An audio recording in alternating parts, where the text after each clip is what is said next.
যে এত রাতে অপারেশন, মানে তখন তো এমনিতে সব সময় মৃত্যু চিন্তা, ক্রস ফায়ারের চিন্তা, মানে আমাকে শুধু দরজায় ডাক দিছে আপনি বের হয়ে আসেন, আপনাকে নিয়ে অপারেশনে জানতে হবে। তখন আমি পুরাপুরি শিওর যে ভাই মানে মনে হচ্ছে যে আমাকে ক্রস ফায়ারের দেওয়ার জন্য ডাক, অপারেশন, র্যাবের অপারেশন এত রাতে আর কি হবে, তখন রাত 4টে 4:30 বাজে, আমি বুঝতেছি ফজরের সময় হয়ে যাচ্ছে। তখন আমি ওদেরকে বলি, মানে ওই সময় তো চিল্লা চেঁচামেচি করেও কোনো লাভ নাই, মানে কেউ তো শোনার নাই। তো সামনে যারা গার্ড দেয়, তখন আমার যখন রুমে দিছে, রুমের মধ্যে রাখছে, তখন আমার চোখ খুলে দিছে। তো চোখ খুলে দেওয়ার পরে সামনে মানে রডের দরজা, আর সামনে আর একটা সলিড দরজা থাকে, তো রডের দরজা লাগাই দিলে সামনে যারা নিরাপত্তা কর্মী থাকে তাদের দেখা যায়। আর এটা হলো মহিউদ্দিন ফারুকী, এটা হলো মহিউদ্দিন ফারুকীর ছবি। আমরা জাস্ট ছবিটা আপনাদেরকে দেখাচ্ছি, আমি পরবর্তীতে আমার কমেন্টে দিয়ে দেবো বিস্তারিত। এইটা হলো সেই মহিউদ্দিন ফারুকী। এই শোর আমাকে গুম করছে, এবং আমার সাথে যারা 5 জন ছিল তাদেরকে নিজ হাতে গুম করছে।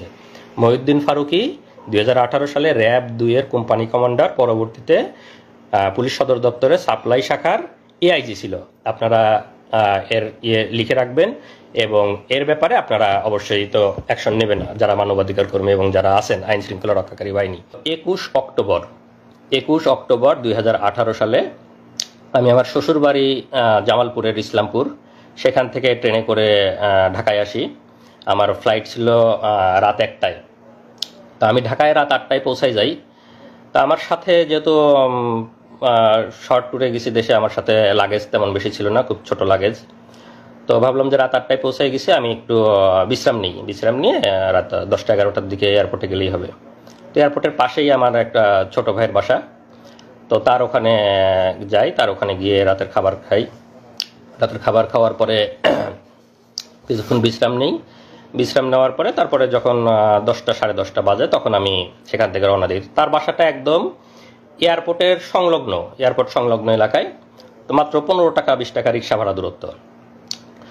তো আমি একাই গেছি, বাড়ি থেকেও ফ্যামিলির কাউকে নিয়ে যাইনি, যে একা তাদেরকে আবার ফেরত আসতে হবে।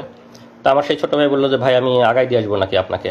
আমি বললাম থাক, এত রাতে দরকার নাই, তুমি থাকো, আমি একাই যেতে পারবো, কাছে তো আর ভারী লাগেজ নেই। তো আমি লাগেজ নিয়ে, যেহেতু একদম এয়ারপোর্ট সংলগ্ন, আমি রিক্সা নিয়ে এয়ারপোর্টের দিক যাই। তো আপনারা জানেন যে যারা বিদেশে থাকে, যখন দেশে যাতায়াত করে, অনেকেই অনেক কিছু দেয়, প্রয়োজনীয় ডকুমেন্ট, অনেক সময় জরুরি মেডিসিন, অনেকের অনেক কিছু দিতে হয়। তো আমাকেও স্বাভাবিকভাবে 2-1 জন বলছে যে ভাই যাওয়ার সময় আমার এরকম একজন একটা ডকুমেন্ট দিবে, একজন বই দিবে, কিছু ওষুধ নিয়ে আসতে বলছে। তো তারা এয়ারপোর্টে ওয়েট করতেছে আমার জন্য, যে আমি গেলে ওখান থেকে দিয়ে দিবে। তো আমি সেই ছোটো ভাইয়ের বাসা থেকে বের হয়ে শুধু আমার ওয়াইফকে ফোন দিছি যে আমি খাওয়া দাওয়া করছি, তো রাত অনেক হয়ে গেছে, সে গ্রামে থাকে ইসলামপুরে, তো তোমরা রাত জাগো না, তোমরা ঘুমাই পড়ো, আমি পৌঁছাই তোমাকে ফোন দিব ইনশাল্লাহ। এই বলে আমি আমার বন্ধুর বাসা থেকে রিক্সা নিয়ে আসছি, যেহেতু বললাম যে আমার ছোট লাগেজ, বন্ধু আসতে চাইছে, ছোট ভাই বন্ধু। আমি তাকে বলছি যে এত রাতে আসার দরকার নেই, তোমার আবার কষ্ট করে ব্যাক আসতে হবে, আমি একাই আসছি। তা আসার পরে বিমানবন্দরের সামনের যে হাইওয়ে রাস্তা, রিক্সা যেহেতু আসছি, রিক্সা তো আর ভিতরে ঢুকবে না, এয়ারপোর্টের ভিতরে ঢুকবে না, বিমানবন্দরের সামনের যে রাস্তা, ওখানে আমি রিক্সা আমাকে থামাই দিছে। তো আমি রিক্সাটাকে ভাড়া দিয়ে রাস্তার এই পাশে নামাই দিছে। আমি এখন রাস্তা ক্রস করে লাগেজ নিয়ে এয়ারপোর্ট এরিয়ার মধ্যে ঢুকবো। তো যখন জাস্ট ঢুকবো, রিক্সাটা থামায় ভাড়া দিয়ে আমি রাস্তা ক্রস করতে লাগছি। তো ওরা আগে থেকেই আমাকে মানে টার্গেট করেছিল, আগে থেকেই ওখানে এসে সবাই রেডি হয়েছিল। তো পরে আমি যখন পার হতে লাগছে, আমাকে এরকম করে হাত ধরছে একজন, হাত ধরে বলছে এনামুল হক মনি, আপনার রাত 1টায় কোরিয়াতে ফ্লাইট না?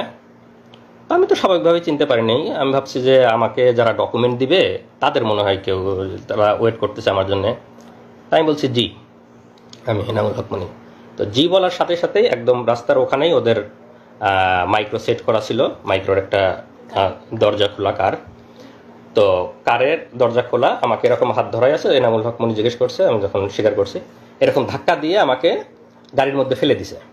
আর ভেতরে 2-3 জন ছিল, ভেতরের 2-3 জন আমাকে এরকম করে ধরে ভিতরে টান দিয়ে ঢুকাই নিছে। তো আমি চিল্লাচ্ছি, আপনারা কারা আমাকে নিয়ে যাচ্ছে, মানে আধা মিনিট থেকে 1 মিনিটের মধ্যে এরকম আমাকে ধরে ভিতরে ধাক্কা দিয়ে ফেলে দিছে, আর ভিতর থেকে কয়েকজন টান দিয়ে ঢুকাই নিছে। তো আমি কথা বলারও খুব বেশি সময় পাইনি, মানে ওখানকার মানুষজন একটু বুঝতেছে। তারপরে সাথে সাথে দরজাটা লাগাই দিল, কারণ দরজা লাগাই দিয়ে 1 মিনিটের মধ্যে আমার চোখ বেঁধে ফেললো, তারপরে পিছনে হাত বেঁধে ফেললো, আর আমার মোবাইল, মানি ব্যাগ, ল্যাপটপ, আমার লাগেজ যা যা ছিল, মোবাইল মানি ব্যাগ পকেট থেকে নিয়ে নিল। যেহেতু আমি ফ্লাই করার জন্য যাচ্ছি, আমার mobile, money bag, laptop, luggage যা যা ছিল সব কিছু নিয়ে নিল। জাস্ট চোখ বেঁধে ফেললো, পিছনে হাত বেঁধে ফেললো, মোবাইল, মানি ব্যাগ, ল্যাপটপ নিয়ে নিল, দরজাটা লাগাই দিয়ে গাড়ি টান। তো স্বাভাবিকভাবেই তো আমি আতঙ্কিত, যে কেউ আতঙ্কিত হবে সেই মুহূর্তে। তো আমি মানে কি হয়েছে, মানে তখন আমি বুঝে উঠতেই সময় লাগতেছে যে কি হলো, কি হচ্ছে। পরে 4-5 মিনিট একটু ওরা নীরব, আমাকে একটু হওয়ার সুযোগ দিচ্ছে। আমি তো জোরে জোরে নিঃশ্বাস নিচ্ছে, আল্লাহর কাছে দোয়া করতেছি, মানে বুঝতেছি যে কি হলো, কিন্তু অনুমান করতে পারতেছি না। হঠাৎ করে তো কিছুক্ষণ পরে, এনামুল সাহেব কি ভয় লাগছে, একজন জিজ্ঞেস করতেছে। তা বললাম যে হ্যাঁ, আপনারা কারা, আপনারা আমাকে কি নিয়ে যাচ্ছেন? না, ভয় নাই, আমরা তোমাকে কিছু জিজ্ঞাসাবাদের জন্য নিয়ে আসছি। তুমি তো হয়তো বুঝতে পারছো যে আমরা কারা, তো তোমাকে কিছু জিজ্ঞাসাবাদ করব। তোমার তো আবার রাতে ফ্লাইট আছে, তোমাকে আমরা এয়ারপোর্টে ড্রপ করে দিয়ে আসতে হবে। তো আমরা কিছু কথা জিজ্ঞেস করবো, তুমি দ্রুত উত্তর দাও, তাহলে আমরা তোমাকে দ্রুত এয়ারপোর্টে দিয়ে আসতে পারবো। মানে আমাকে পুশ করতেছে যাতে আমি দ্রুত বলি, তারা আমাকে প্রলোভন দেখাচ্ছে। তো বলো, তুমি কোরিয়াতে কি করো, সরকার বিরোধী লেখালেখি করো, দেশে কোথায় পড়াশোনা করছো, ছাত্র রাজনীতি করতা, তোমরা সামনে নির্বাচনকে সামনে রেখে কি কি অপপরিকল্পনা করতেছো, আমাদের সরকারকে তোমরা করার চেষ্টা করতেছো, সরকারকে ডিফিট করার চেষ্টা করতেছো, অনলাইনে তোমরা অনেকভাবে চেষ্টা করতেছো, লেখালেখি করতেছো, বলো কি কি করতা ছাত্র জীবনে, কোরিয়াতে কি কি করো, এগুলো বলো। আর আমার মোবাইল তো ওদের কাছে, আমার ফেসবুক, মেসেঞ্জার, তারপরে জিমেইল, যত চ্যাটই আছে সবগুলো ঘাটতেছে, কন্ট্যাক্ট লিস্ট, কল লিস্ট ঘাটতেছে, আমাকে জিজ্ঞাসাবাদ করতেছে। তা আমি আমার স্টুডেন্ট লাইফ থেকে বলতেছি যে আমি এরকম বাংলাদেশ কৃষি বিশ্ববিদ্যালয়ে পড়তাম, আমি ভেটেরিনারিতে অনার্স করছি, মাইক্রোবায়োলজিতে মাস্টার্স করছি, তারপরে আমি কোরিয়াতে আসছি, আমি পিএইচডি করছি, পিএইচডি শেষে আসছিলাম। আমি আমার মতো করে আমার ছাত্র জীবন, আমার সব কিছু বর্ণনা, না আরও কিছু আছে, আরও বলো, মানে পুশ করতেছে এরকম। তো বারে বারে আমি আমার মতো করে বলার চেষ্টা করতেছি, না তুমি এভাবে বললে তো ইনফরমেশন আমরা পাচ্ছি না। তারপরে আরও তারেক জিয়া বা বড় বড় জায়গায় কানেকশন, তারা আমাকে এরকম মনে করছে, বড় বড় জায়গায় কানেকশন আছে আমার, ওরকম বলো, আরও কিছু বলো, তুমি এরকম হলে কিন্তু ফ্লাইট মিস হবে, আমাদেরকে আবার দিয়ে আসতে হবে। তারপরেও আমি আমার মতো বলতেছি, মাঝে মাঝে ভয় লাগতেছে, আবার একটু হয়ে যাচ্ছে। তো পরে বললো যে এই, ওরা একজন আবার আরেকজনকে ফোন দিচ্ছে, এই একটু এয়ারপোর্টে ফোন দাও তো, এনা একটা যাত্রীর একটু দেরি হবে, তো তাকে আমরা দিয়ে আসবো। আমাকে মানে চোখ বাঁধা অবস্থা আমি শুনতেছি আর কি। তো বলছে না, বলে আমরা এয়ারপোর্টে ফোন দিছি, তোমাকে আমরা দিয়ে আসবো, একটু দেরি হবে, তুমি বলো, তুমি আমাদেরকে বলতে থাকো। তো এইভাবে আমি বলতে বলতে, না ঠিক আছে, তোমার মনে হয় আজকে যাওয়া হবে না, চলো আমাদের সাথে চলো, আমরা তোমাকে কালকে দিয়ে আসবো, কালকে তোমাকে এয়ারপোর্টে দিয়ে আসবো। পরে আমাকে চোখ বাঁধা অবস্থায় ওদের প্রায় 1 ঘন্টা মতো ড্রাইভ করে নিয়ে গেল ওদের অফিসে। তো নিয়ে যাওয়ার পরে আমাকে হাত ধরে সিঁড়ি দিয়ে উপরে তুলতেছে, বলতেছে ভাই সিঁড়ি আস্তে আস্তে ওঠেন, আমাকে বোঝাচ্ছে আর কি। তা আমি সিঁড়ি আস্তে আস্তে, চোখ বাঁধা সব কিছু। তো মনে হয় 3 তলাতে নিয়ে গেল আমাকে, চোখ বাঁধা অবস্থায় 3 তলাতে নিয়ে গেল। ওখানে নিয়ে গিয়ে চেয়ারে বসালো। চেয়ারে বসানোর পরে আবার জিজ্ঞাসাবাদ, আমার একদম নিজের নাম, বাবার নাম, মাতার নাম, বাড়ির ঠিকানা, বিশ্ববিদ্যালয়, কোরিয়ার সব ঠিকানা, শ্বশুর বাড়ির ঠিকানা সব কিছু লিখে ওখানে আবার জিজ্ঞাসাবাদ, সামনে নির্বাচনকে সামনে রেখে অপপরিকল্পনা, অনলাইনে লেখালেখি, এগুলো অনেক কিছু নিয়ে জিজ্ঞাসাবাদ। আর ওই মোবাইল, ফেসবুক এগুলো ঘাটাঘাটি করতেছে। আর যেটা করে ওখানে, তো এমনিতেই সবসময় মানসিক একটা ভয়ের মধ্যে, যে কেউ চোখ বাঁধা, আমি কোথায় জানি না, মানসিক একটা ভয়। আর কানের কাছে মাঝে মাঝে এসে বন্দুক লোড করার মতো ক্রস করে শব্দ করে, যাতে আরো ভয় পায়, আরো বলে। আবার লাঠির খটখট খটখট শব্দ করে ফ্লোরে, বা এই মারবে, এই করবে। এনামুল আমাদের কাছে কিন্তু কানে কানে লাগায় রাখে, আমাদের কাছে কিন্তু বাটন আছে, টিপ দিলে ইলেকট্রিক শক লাগবে, কানে লাগায় রাখে। এরকম একটা মানসিক ভীতিকর একটা অবস্থা, যে বন্দুক লোডের শব্দ করে, লাঠির শব্দ করে, আবার এরকম করে। তা আমি আল্লাহর রহমত যে আমি আমার কথাগুলা মোটামুটি স্পষ্ট বের হচ্ছিল, তা আমি ওদের সাথে স্বাভাবিকভাবে কথা বলতে পারতেছিলাম। বেশি মানে যে একদম কথা জড়ো হয়ে আটকে গেছে এরকম না, ওই রকম হলে ওরা টর্চার আরও বেশি করে মারে। তো আমাকে সেরকম আর ইয়ে করতে পারে, আমাকে জিজ্ঞাসাবাদ করতেছে, আমি বলতেছি আমার মোবাইল, ইমেইল, চ্যাট বক্স সব কিছু ঘাটতেছে, এবং তারা ভাবতেছে আমি খুব শীর্ষ পর্যায়ের নেতা, শীর্ষ পর্যায়ের কানেকশন আছে, এগুলা বের করার চেষ্টা করতেছে, কিন্তু সেরকম কোনো কিছু ওরা পাচ্ছে না। পরে সারা রাত ধরে জিজ্ঞাসা করার পরে আমাকে পরের দিন সকালে ওদের গুমের যে রুম, সেই গুমের রুমে নিয়ে রাখে। তো র্যাবের যে গুমে, আমি এখনও বলতেছি যে আমি এখনও তো র্যাব জানি না, আর একটু পরে বলবো, তারপর এই মুহূর্তে বলে রাখি র্যাব, কারণ আমার এখনও তো চোখ বাঁধা, আমি তো জানি না। তো গুমের রুমে যখন রাখলো, তো তখন ওখানে গিয়ে দেখি যে ওখানে আরও কয়েকজন বিভিন্ন জায়গা থেকে ওরা তুলে নিয়ে আসছে, গুম করে নিয়ে আসছে, তাদেরকেও রাখছে। তো আমাকে আর একজনের সাথে রাখলো, আমরা দুইজন এক রুমে। তো সাধারণত ওরা একজনকে এক রুমে রাখে, আমাকে আর একজনের সাথে রাখলো। তো আমরা দুইজন, সেই ছেলেটার বাড়ি কুমিল্লা, সে হয়তো কোনোদিন আসবে, এসে কথা বলবে আপনাদের সামনে। তো রাখার পরে আমাকে ওখানে সকালে নাস্তা দিল।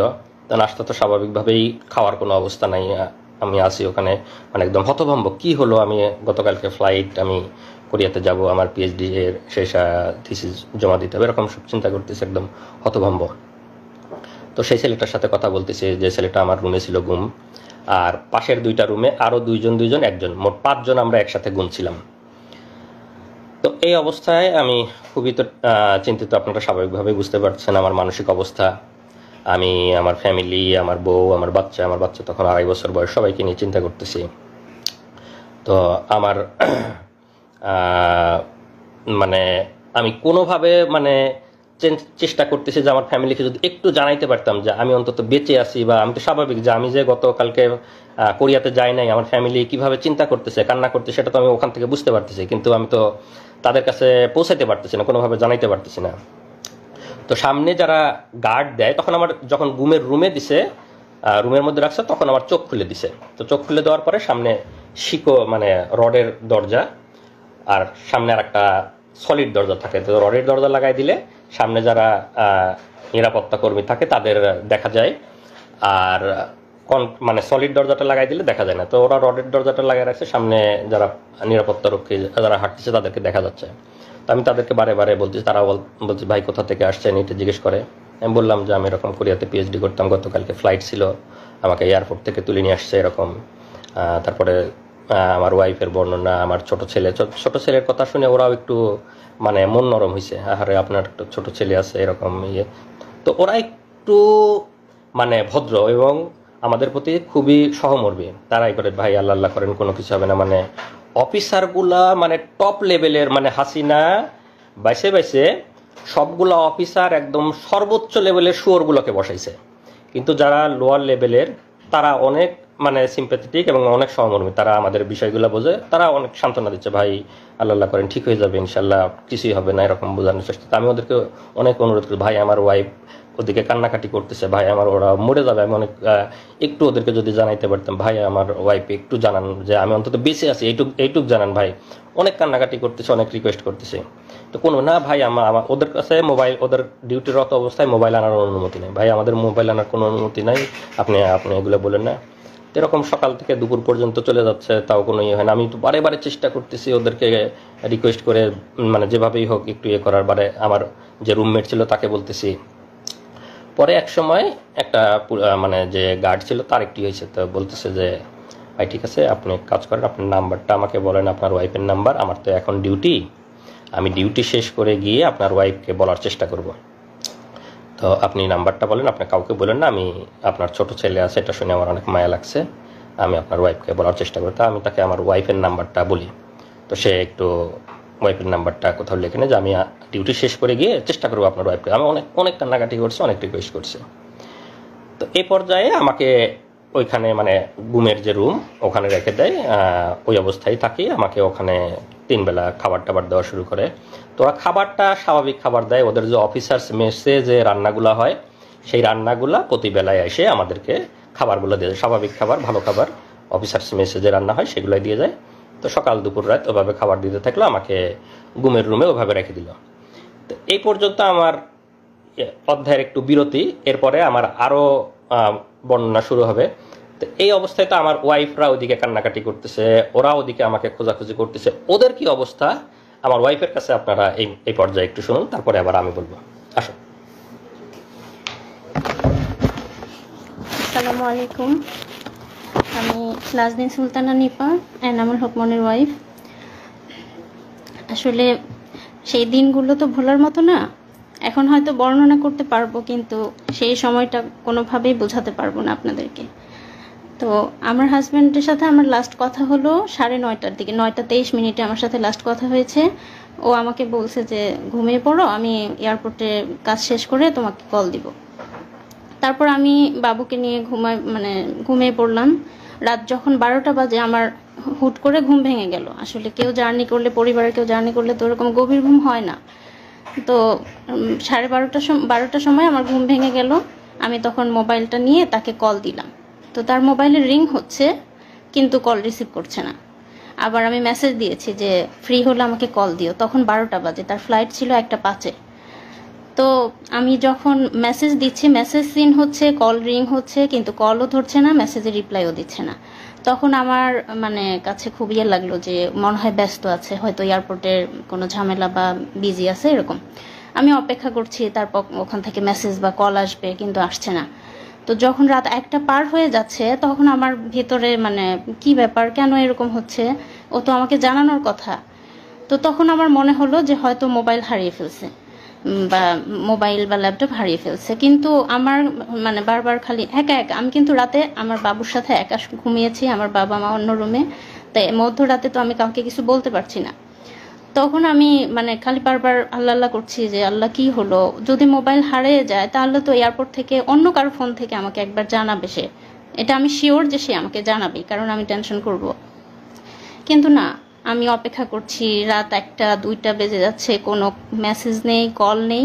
রাত 1টার পরেও, যখন তার ফ্লাইট ছিল, ফ্লাই করার সময়, তারপরেও আমি মেসেজ দিচ্ছি, কিন্তু মেসেজ সিন হচ্ছে, রিপ্লাই দিচ্ছে না।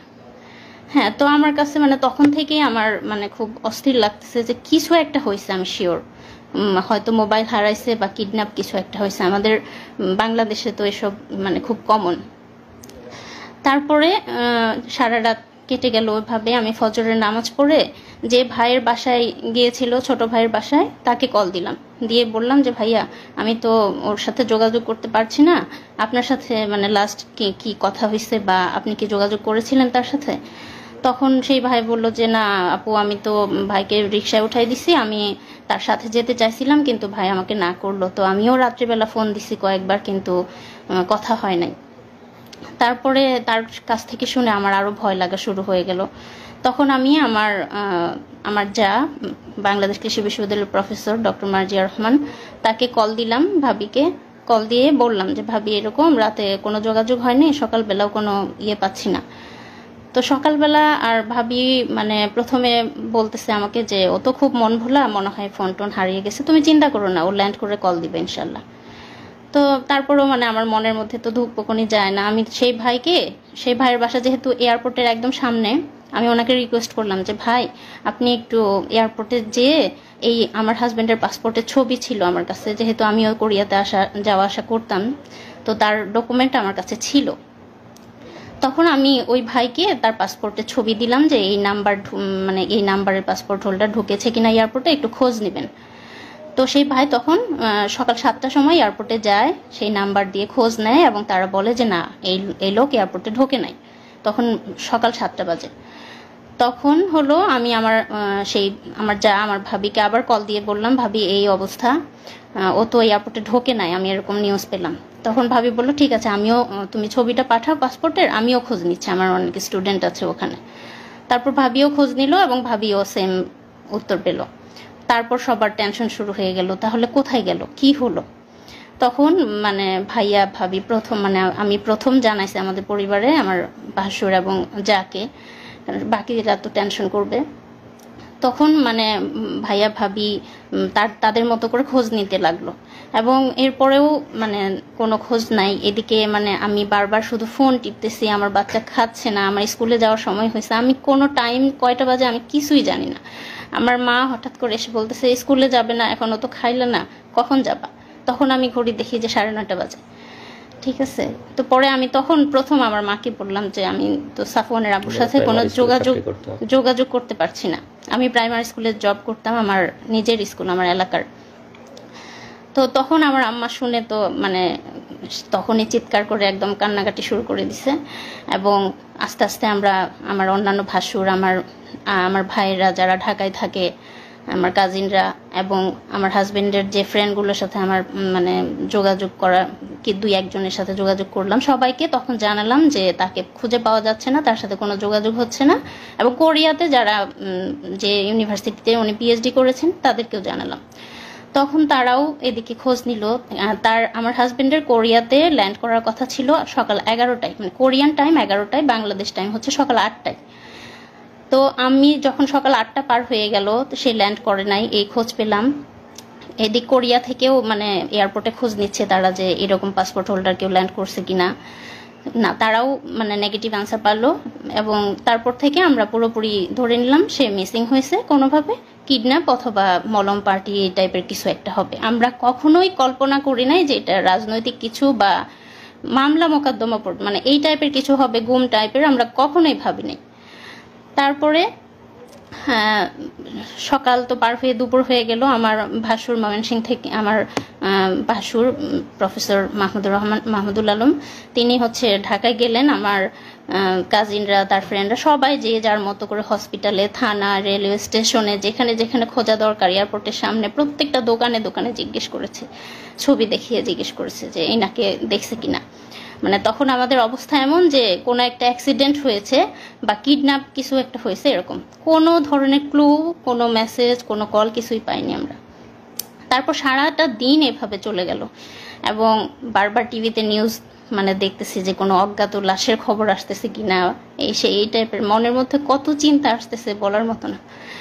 তারপরে যাই হোক সারা দিন চলে গেল, কোনো খোঁজ পেলাম না। রাত পার হয়ে গেল, 22 তারিখ দিবাগত রাত, মানে রাত যখন 12টা বাজে, মানে 23 তারিখ শুরু হলো, রাত 12টার সময় আমার হাজবেন্ডের নাম্বার থেকে আমার মোবাইলে কল আসলো। আমার মোবাইলটা যেহেতু ওরা নিয়ে নিছে, আমাকে যখন কিডন্যাপ করছে, গুম করছে, তখনই তো আমার মোবাইল ল্যাপটপ নিয়ে নিছে। আমার মোবাইল তো ওদের কাছে, আমার মোবাইল থেকে ওকে কল দিছে। হ্যাঁ, আমাকে কল দেওয়ার পরে মানে তারা বলতেছে যে আপনি কি এনামুল হক মনির ওয়াইফ? আমি বললাম যে হ্যাঁ, আমরা তো তাকে খুঁজে পাচ্ছি না, এই নাম্বার আপনি কোথায় পেলেন, এই ফোন কোথায় পেলেন? তখন সেই পুলিশ, মানে আমরা তো জানতাম না পুলিশ, মানে ওপর পাশ থেকে আমাকে বলছে যে বুঝতেই তো পারছেন আমরা, মানে ও আমাদের কাছে আছে, আমরা হচ্ছে মানে ওকে কিডন্যাপ করেছি, তো আমি যেভাবে বলবো আপনি সেভাবে কাজ করেন, তাহলে আমরা ওকে ভালো মানে ছেড়ে দিব, তার কোনো ক্ষতি হবে না, কিছু হবে না। আমি আর জাস্ট আপনাদের একটু কল রেকর্ডটা শুনে, আমি সেই সময় মানে সে ওই সময় মনে করছে যে কিডন্যাপার, তো কিডন্যাপার যেহেতু, তাহলে তো কিডন্যাপারের কথা পুলিশকে বলতে হবে, তো পুলিশকে বলার জন্য ও ওই সময় কলটা রেকর্ড করছে, যে পরে পুলিশের কাছে যা সকালে বলবে যে আমার হাজবেন্ডকে কিডন্যাপাররা কিডন্যাপ করছে, এই যে আপনাদের কল রেকর্ড, সেই হিসাবে কল রেকর্ড করছে। তো সেই কথাটা কি ছিল আপনারা শোনেন, ওর কল রেকর্ডটা আছে, কল রেকর্ডটা আমরা এখন লাইভের এখানেই প্লে করে দিচ্ছি। ঢাকায় না, আমি জামালপুর। আচ্ছা, জামালপুর থাকেন, সমস্যা নাই। জি। তো এখন এনামুলকে আমরা ছাড়ার ব্যাপারে ফোন করছি, ঠিক আছে? ঘটনা কি সেটা এখন জানার দরকার নাই। ঘটনা এনামুল বাসায় গেলে, বাড়িতে গেলে তারপরে বলবে। আচ্ছা, এখন কিছু বলতে পারবো না আমরা, ঠিক আছে? ও ভালো আছে তো ভাইয়া? ভালো না থাকলে কি আমরা যোগাযোগ করতাম? জি জি জি, হ্যাঁ ঠিক আছে। আমি একটু কথা বলতে চাই ভাইয়া, একটু খালি মোর মুখটা খালি শুন ভাইয়া, আমি মরে যাচ্ছি একদম, একটু কথা বলতে দিবেন ভাই? আপনি কি যোগাযোগ করছি দেখে কি এত যোগাযোগ না করলে ভালো হতো মনে হয় না? আচ্ছা আচ্ছা, না ঠিক আছে, আপনি যা বলবেন তাই শুনবো, আপনি বলেন। সুস্থভাবে কথা বলেন, আপনাকে বলছি না সব থেকে কথা বলেন, কোনো উচ্ছৃঙ্খলার কোনো কিছু দরকার নাই। জি আচ্ছা ঠিক আছে ভাইয়া। এখন কথা হচ্ছে, আপনি আপনার ভাই ব্রাদার, ওনার ভাই ব্রাদার কাউকে কিছু বলতে পারবেন না, যেহেতু আপনি কথা বলছেন। হ্যাঁ, আমরা সবার সাথে কথা বলতে পারবো না, কথা একজনের সাথে বলবো। জি। আর আপনি কাউকে কিছু বলার দরকার নাই যদি এনামুলকে পাওয়ার ইচ্ছা থাকে। আচ্ছা, বলবো না আমি কাউকে। কারণ কে কোন দিক দিয়ে কি সমস্যা করে সেটা বলা যায় না, ঠিক আছে? জি, বলবো না ভাইয়া। এখন আপনাদের দরকার এনামুলকে সুস্থভাবে পাওয়ার, আমরা বুঝি এটা। জি। তো সুস্থভাবে পাইতে হলে আমরা যেভাবে বলবো সেভাবে করতে হবে। আচ্ছা, বলেন। তো আমাদের 1.5 লক্ষ টাকা দিতে হবে। 1.5 লক্ষ টাকা কখন দিব ভাইয়া? এখন দিবেন? এখন? এত রাতে ব্যাংকে তো টাকা ভাইয়া। আচ্ছা, আমি টাকার ব্যবস্থা করব।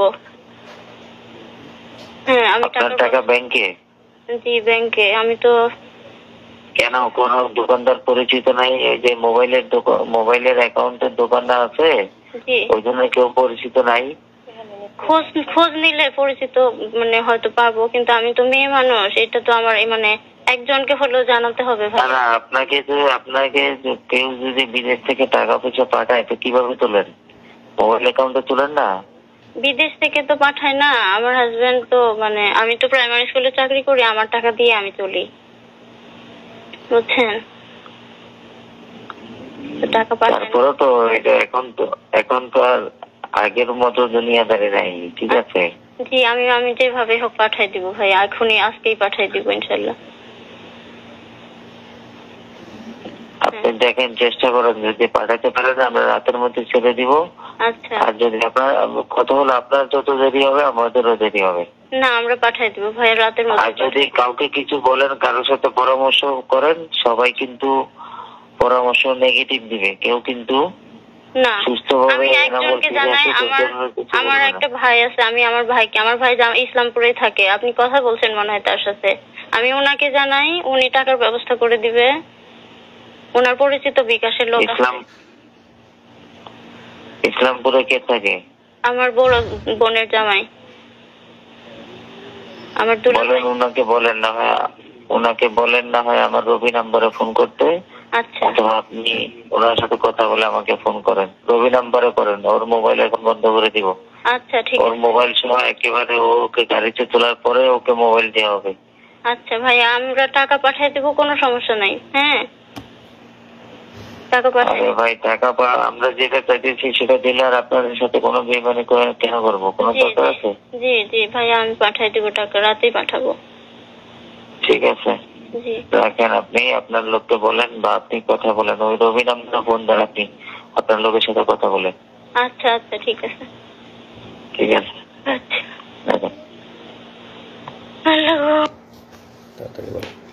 আমি তো ঘুমের রুমেই আছি এখনো, ওদের সাথে এখনো এগুলা হচ্ছে। তারপরে বলো। তারপর আমি বললাম যে আমাকে বললো যত দ্রুত আমি টাকা পাঠাবো তত তাড়াতাড়ি তাকে ছেড়ে দিবে, এবং গাড়ি রেডি আছে, জাস্ট টাকাটা পেলে তাকে ছেড়ে দিবে। আমি সকাল মানে 6টার সময় ওনারা আমাকে 4-5টা নাম্বার, ডাচ বাংলা বিকাশ মিলিয়ে প্রায় 4-5টা নাম্বার দিল। সবগুলোতে আমি সকাল 6টা থেকে 9টা এর মধ্যে আমি 1 লক্ষ টাকা পাঠাই। ঠিক আছে, যেহেতু শুক্রবার ছিল আর আমি অনেক রিকোয়েস্ট করছিলাম যে আমাদের কাছে এত বেশি টাকা নাই, আপাতত 1 লাখ, মানে আর শুক্রবার তো বিকাশ থেকে বেশি পাঠাতে পারছি না। এখানে আমি একটু অ্যাড করে দেই, ওরা যখন আমাকে জিজ্ঞাসাবাদ করতেছিল তখন আমার ফিনান্সিয়াল অবস্থা বোঝার চেষ্টা করতেছিল, মানে এটা ওদের গুম, কিডন্যাপ, ক্রসফায়ার, র্যাবের বিজনেস, র্যাব ডিবির বিজনেস। ওরা গুম করে নিয়ে গিয়ে ফিনান্সিয়াল অবস্থা বুঝে, আর্থিক অবস্থা বুঝে, মানে ক্রসফায়ার দিবে না বা মেরে ফেলবে না, এই বিনিময়ে ফ্যামিলির অবস্থা বুঝে যার কাছে যত পারে মানে টাকা পয়সা মানে বিজনেস করে নেয়। তো আমাকে যখন জিজ্ঞাসাবাদ করছে আমি বলছি যে আমি তো পিএইচডি স্টুডেন্ট, কোরিয়াতে থাকি, আমি কিছু টাকা স্কলারশিপ পাই, আমি কয়দিন আগেই দেশে আসছি, আমার তো ফ্লাইটে অনেক টাকা খরচ হয়ে গেছে, আমার তেমন কোনো টাকা নাই, আমার বাবা রিটায়ার্ড সরকারি চাকরিজীবী, মানে বাবারও তেমন কোনো, মানে সব কিছু মিলায়ে বুঝছে যে আমার কাছে খুব বেশি টাকা নাই, মানে আমি যেহেতু স্টুডেন্ট, পিএইচডি করি, খুব বেশি সেভিংস নাই, আমার আব্বা রিটায়ার্ড, আমার শ্বশুর হলো বড় গৃহস্থ, তো সব কিছু মিলায় ওরা সেই পরিমাণই ওদের কাছে ডিমান্ড করছে। তারপর আমি সকাল 9টার মধ্যে টাকা পাঠালাম, তারা টাকা পেয়ে আমাকে কনফার্ম করলো যে হ্যাঁ টাকা পেয়েছি, আপনার ছোট ছেলে আছে শুনেছি, তারপর আমরা ওকে কিছুক্ষণ পরেই ছেড়ে দিব, আপনারা গাড়ি নিয়ে রেডি থাকেন, কিছুক্ষণ পর মোবাইলটা দিয়ে ওকে ছেড়ে দিব। তারপর হলো আমার ভাসুরা ঢাকায় ছিল তখন, আমি তাদেরকে জানালাম যে এরকম এরকম কথা হয়েছে, ওনারা ছেড়ে দিবে, আপনার গাড়ি নিয়ে রেডি থাকেন। তারা একদম রেডি গাড়ি নিয়ে। হ্যাঁ, এবং আমি মোবাইলটা নিয়ে বসে আছি যে তার একটা কল আসবে, এসে বলবে যে এনামুল এখানে আছে, আমরা তাকে ছেড়ে দিলাম, বা ও আমাকে কল দিয়ে বলবে যে আমি বের হয়েছি। এরকম আমি ফোন নিয়ে বসে আছি, গ্রামে সবাই আমাকে ঘিরে ধরে বসে আছে, কিন্তু কল আর আসে না। সবাই মানে ওয়েট করছি আমরা, এদিকে আমার ভাসুররা ওয়েট করছে, কোনো কল আসে না। একদম 9টা 10টা 11টা বেজে গেল, কোনো কল আসলো না। তখন আমরা বুঝে গেলাম যে এটা মানে আমাদের সাথে ধোঁকা দিয়েছে। তারপর যে নাম্বারগুলোতে টাকা পাঠালাম সবগুলো নাম্বার বন্ধ, যে নাম্বারে কথা বলেছি ফোনে সেটাও বন্ধ, এবং আমরা সেই নাম্বারগুলো ট্র্যাক করার চেষ্টা করেছি। নাম্বারের কোনো মানে ঠিকানা বা আইডি কার্ড যে রেজিস্ট্রেশন করা হয়েছে যে নাম দিয়ে, সেগুলো আমরা খোঁজার চেষ্টা করেছি। সেই কোনো নাম্বারে কোনো রেজিস্ট্রেশন ছিল না সেই সিমগুলোতে। তো তারপর যাই হোক, দুপুর পর্যন্ত এরকম হলো। তখন পর্যন্ত আমরা তো মানে কিডন্যাপার হিসেবেই চিন্তা করেছিলাম। যখন দুপুরে টাকা পয়সা নেওয়ার পরেও ছেড়ে দিল না বা কোনো খোঁজ পেলাম না, তখন আমাদেরকে আমাদের অনেক শুভাকাঙ্ক্ষী, আমার হাজবেন্ডের ফ্রেন্ড এবং তার ছোট ভাই বড় ভাই সবাই মিলে আমাকে ফোন করে বলতেছে যে আপু এটা না, এটা হচ্ছে কিডন্যাপ না, ভাইয়াকে সম্ভবত গুম করা হয়েছে, আমরা ধারণা করতেছি, এবং ইলেকশনের আগে এগুলো খুব বেশি করা হচ্ছে। আর হচ্ছে এই মুহূর্তে আমাদের যত বেশি মানে ভাইরাল বা মিডিয়াতে প্রচার করব তত বেশি মানে ভাইয়ের জন্য ভালো, না হলে খারাপ কিছু হয়ে যেতে পারে। তো তখন আমি ফ্যামিলির সাথে কথা বলে তাদেরকে অনুমতি দিলাম, এবং সেই মুহূর্তে কোরিয়া, বাংলাদেশ এবং TV channel, news paper, daily star, প্রথম আলো সব জায়গায়, ফেসবুক সব জায়গায় ভাইরাল হয়ে গেল। আমরা প্রচার করলাম যে তাকে পাওয়া যাচ্ছে না এয়ারপোর্টের সামনে থেকে, মানে এয়ারপোর্টে যাওয়ার পর থেকে তাকে আমরা আর খুঁজে পাচ্ছি না। এরকম নিউজ হলো একদম, মানে কোরিয়া, বাংলাদেশ সব জায়গায় একদম ভাইরাল হয়ে গেল। তারপর হচ্ছে তারপরটা উনি বলবেন। সে সময় আসলে অনেক পত্রিকা, টিভি মিডিয়া, যেহেতু আমি বিশ্ববিদ্যালয়ে পড়তাম, আমার বন্ধু, বড় ভাই, ছোট ভাই অনেকে সাংবাদিক ছিল, কোরিয়াতে অনেক সাংবাদিক বন্ধু ছিল। তো সবাই মানে যার যার অবস্থান থেকে চেষ্টা করে, সবাই নিউজ করে, অনেকটা ভাইরাল মতো হয়ে যায়। সেই 2018 সালে যাদের মনে আছে, এখানে একটা জাস্ট নিউজ আমার, যে এখানে ইংলিশ একটা নিউজ পেপার, যে পিএইচডি স্টুডেন্ট গোজ মিসিং, প্রথম আলো সহ অনেক জায়গায় আসে যে কোরিয়াতে ফেরার পথে পিএইচডি স্টুডেন্ট অপহরণ হয়ে গেছে। তো নিউজগুলো অনেকটা ভাইরাল মতো হয়ে যায়। তা আমি তো ওখান থেকে বুঝতেছি না, আমি যেহেতু ঘুমের রুমে আছি, আমি তো বুঝতেছি না আমাকে নিয়ে এত কিছু হচ্ছে। আমি বুঝতেছি সবাই খোঁজাখুঁজি করতেছে, কিন্তু এত নিউজ হয়েছে এটা তো আর আমার ধারণা নাই। তো ওখানে একবার কারারক্ষী মানে যে গার্ড থাকে, সে একবার এসে জিজ্ঞেস করতেছে আপনি কি পিএইচডি স্টুডেন্ট নাকি, মানে ডিউটি চেঞ্জ হয়েছে অন্য একজন। তাই বললাম যে হ্যাঁ। আচ্ছা, আপনাকে নিয়ে অনেক লেখালেখি হচ্ছে, আপনার বন্ধু টন্ধু আছে নাকি সাংবাদিক? তোমাকে হ্যাঁ, তো বিশ্ববিদ্যালয়ে পড়ছে, অনেক সাংবাদিক বন্ধু আছে। তা একটু খালি মানে বুঝতে পারলাম যে মনে হয় আমাকে নিয়ে অনেক লেখালেখি হচ্ছে। এরপরে আসল মানে যে এতক্ষণ তো বললাম যে আমাকে উপরে একটা রুমে রাখছিল, যেখানে আমরা 2 জন ছিলাম এক রুমে, এবং সর্বমোট 5 জন ছিলাম পাশাপাশি রুমে। এরপরে আমাকে যে আয়নাঘর আমরা যেটা আসলে বুঝি যে গুমের যে স্পেশাল রুম, সেই স্পেশাল রুমে আমাকে নিয়ে যায়, রাখে, চোখ বেঁধে নিয়ে যায়। তো সেটা হলো যে মানে আমাকে চোখ বেঁধে যখন নিয়ে যায়, আমি এটা আগে একটু বলে নেই, যদিও এই স্টেজে তো আমি দেখতে পাচ্ছি র্যাবের কোন জায়গায় সেটা তো আমি জানি না, পরবর্তীতে জানছি। আমি এই স্টেজেই আপনাদেরকে একটু বলে দিচ্ছি। সেটা হলো যে আমাকে যেখানে রাখছিল সেটা হলো র্যাব 2 বসিলা মোহাম্মদপুর ক্যাম্প। আমি আবার বলতেছি, র্যাব 2 বসিলা মোহাম্মদপুর, ঢাকা, এখানে আমাকে রাখছিল। তো সেখানে আমাকে চোখ বেঁধে যখন নিয়ে যাওয়ার পরে, আপনারা যদি সাংবাদিক বা যারা আছেন, যারা মানবাধিকার কর্মী আছেন, তারা যাবেন, তারা দেখবেন র্যাব 2 এর বসিলা মোহাম্মদপুর ক্যাম্পে যদি আপনারা দরজা দিয়ে ঢুকে ডান পাশের যে বিল্ডিংটা, স্বাভাবিকভাবে দেখে মনে হবে একটা স্বাভাবিক বিল্ডিং, একতলা কি দোতলা বিল্ডিং, একটা গেট দিয়ে ঢুকে ডান পাশের বিল্ডিংটা। তো সেই বিল্ডিংয়ে আমাকে তখন ওই রুম থেকে চোখ বেঁধে নিয়ে গেল একটা টয়লেটের মধ্যে দিয়ে দরজা আছে, দরজা দিয়ে সম্ভবত আন্ডারগ্রাউন্ডে নিয়ে গেল। সেখানে একদম সিঙ্গেল গুমের রুম করা আছে, এখানে বিভিন্ন যাদেরকে গুম করে নিয়ে আসে সেখানে রাখা, আমাকে সেই একটা রুমে রাখলো। তো সেই রুমটার বর্ণনা এরকম যে, আমরা যদি বাংলাদেশের একটা টয়লেট মতো চিন্তা করি, লো কমোড টয়লেট যেগুলো আমরা স্বাভাবিকভাবে ইউজ করতে পারি, হাই কমোড টয়লেট না। তো ওই রুমের মধ্যে একটা ছোট্ট টয়লেট আছে, একটা ট্যাপ, একটা বদনা। তার মানে আপনার টয়লেট বা প্রস্রাব করার জন্য বাইরে যেতে হচ্ছে না, ওখানে টয়লেট করা যাবে। আর বাকি যে ফাঁকা জায়গাটুকু আছে, মানে একটা টয়লেটের বড় একটা টয়লেটের জায়গার মতো বাকি যে ফাঁকা জায়গাটুকু আছে, সেই জায়গায় একটা স্বাভাবিক মানুষ টান টান হয়ে শুয়ে থাকতে পারবে না। আমি হাইটে অত বেশি লম্বা না, তারপরে আমাকেও পা একটু ঘুচা এভাবে এভাবে শুয়ে থাকতে হতো, এরকম এতটুকু জায়গা। আর সামনে যে দরজাটা একদম সলিড, এই দরজাটার মানে রডের শিক নাই, দরজাটা একদম সলিড, দরজার মানে হেড বরাবর একটা গোল ছিদ্র করা।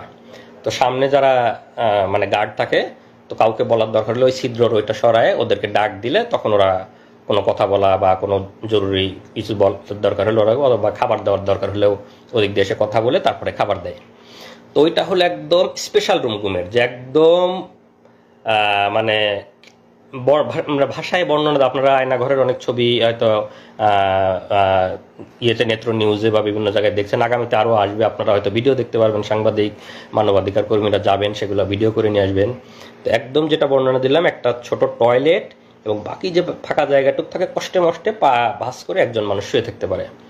তা আমাকে ওখানে রাখার পরে একা একা ওই রুমগুলো হলো সিঙ্গেল ইউনিট, একা একা রাখলো। তো স্বাভাবিকভাবে ওখানে তো সবসময় মৃত্যু আতঙ্ক, মানে কখন মেরে ফেলবে, কখন মানে সবসময় কল্পনা যে মেরে কোথায় লাশ ফেলে দেবে, কেউ টের পাবে। বাংলাদেশে যা হয়, মানে লাশ ভাসতেছে, গুম হয়ে যাচ্ছে, নিখোঁজ হচ্ছে, কে কোথায় মারা যাচ্ছে, কার কোথায়, সেগুলো সবসময় চিন্তা হচ্ছে। তো পরের দিন রাতের বেলা আমাকে আবার ওই গুমের ওই যে সিঙ্গেল রুম, আয়নাঘরের যে সিঙ্গেল রুম, সেই রুম থেকে নিয়ে আবার অফিসারদের রুমে নিয়ে যায়। অফিসারদের রুমে যখন যাবে সবসময় চোখ বাঁধা, গুমের রুমে থাকা অবস্থায় চোখ খোলা রাখে। অফিসারদের রুমে যাওয়ার সময় সবসময় চোখ বাঁধা, কারণ কে জিজ্ঞাসাবাদ করতেছে, কে অফিসার, কে কি, কোনো কিছু বোঝার সুযোগ নাই।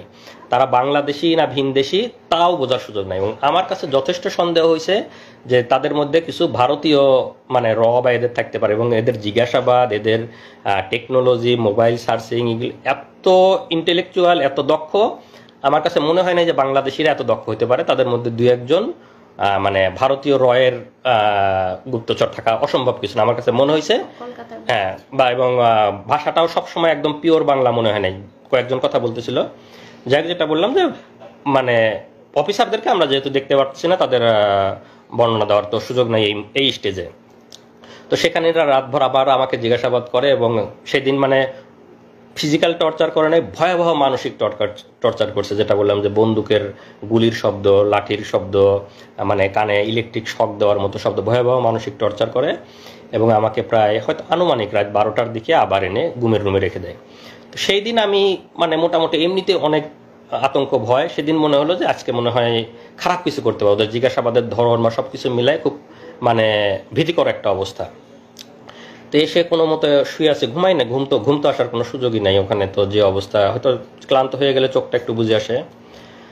তা আমাকে শেষ রাতের দিকে, রাত 4:30 বাজে, তখন আবার আইসে দরজায় মানে র্যাবের একজন নক করছে, ভাই আপনি আসেন, আপনাকে নিয়ে দ্রুত অপারেশনে যাইতে হবে। তখন তো আমার বুকের মধ্যে একদম মানে করে উঠছে যে এত রাতে অপারেশন, মানে তখন তো এমনিতে সবসময় মৃত্যু চিন্তা, ক্রস ফায়ারের চিন্তা, মানে আমাকে শুধু দরজায় ডাক দিছে, আপনি বের হয়ে আসেন, আপনাকে নিয়ে অপারেশনে জানতে হবে। তখন আমি পুরাপুরি শিওর যে ভাই মানে মনে হচ্ছে যে আমাকে ক্রস ফায়ারের দেওয়ার জন্য ডাক, অপারেশন, র্যাবের অপারেশন এত রাতে আর কি হবে। তখন রাত 4টে 4:30 বাজে, আমি বুঝতেছি ফজরের সময় হয়ে যাচ্ছে। তখন আমি ওদেরকে বললাম, মানে ওই সময় তো চিল্লা চেঁচামেচি করেও কোনো লাভ নাই, মানে কেউ তো শোনার নাই। তখন আমি ওদেরকে বললাম যে ভাই একটু দেরি করেন, এখনই তো মানে আজান হয়ে যাবে, আমি ফজরের নামাজটা পড়ে নিই, আমি নামাজটা পড়ে বের হই। জীবনের মানে আমি একদম পুরাপুরি শিওর।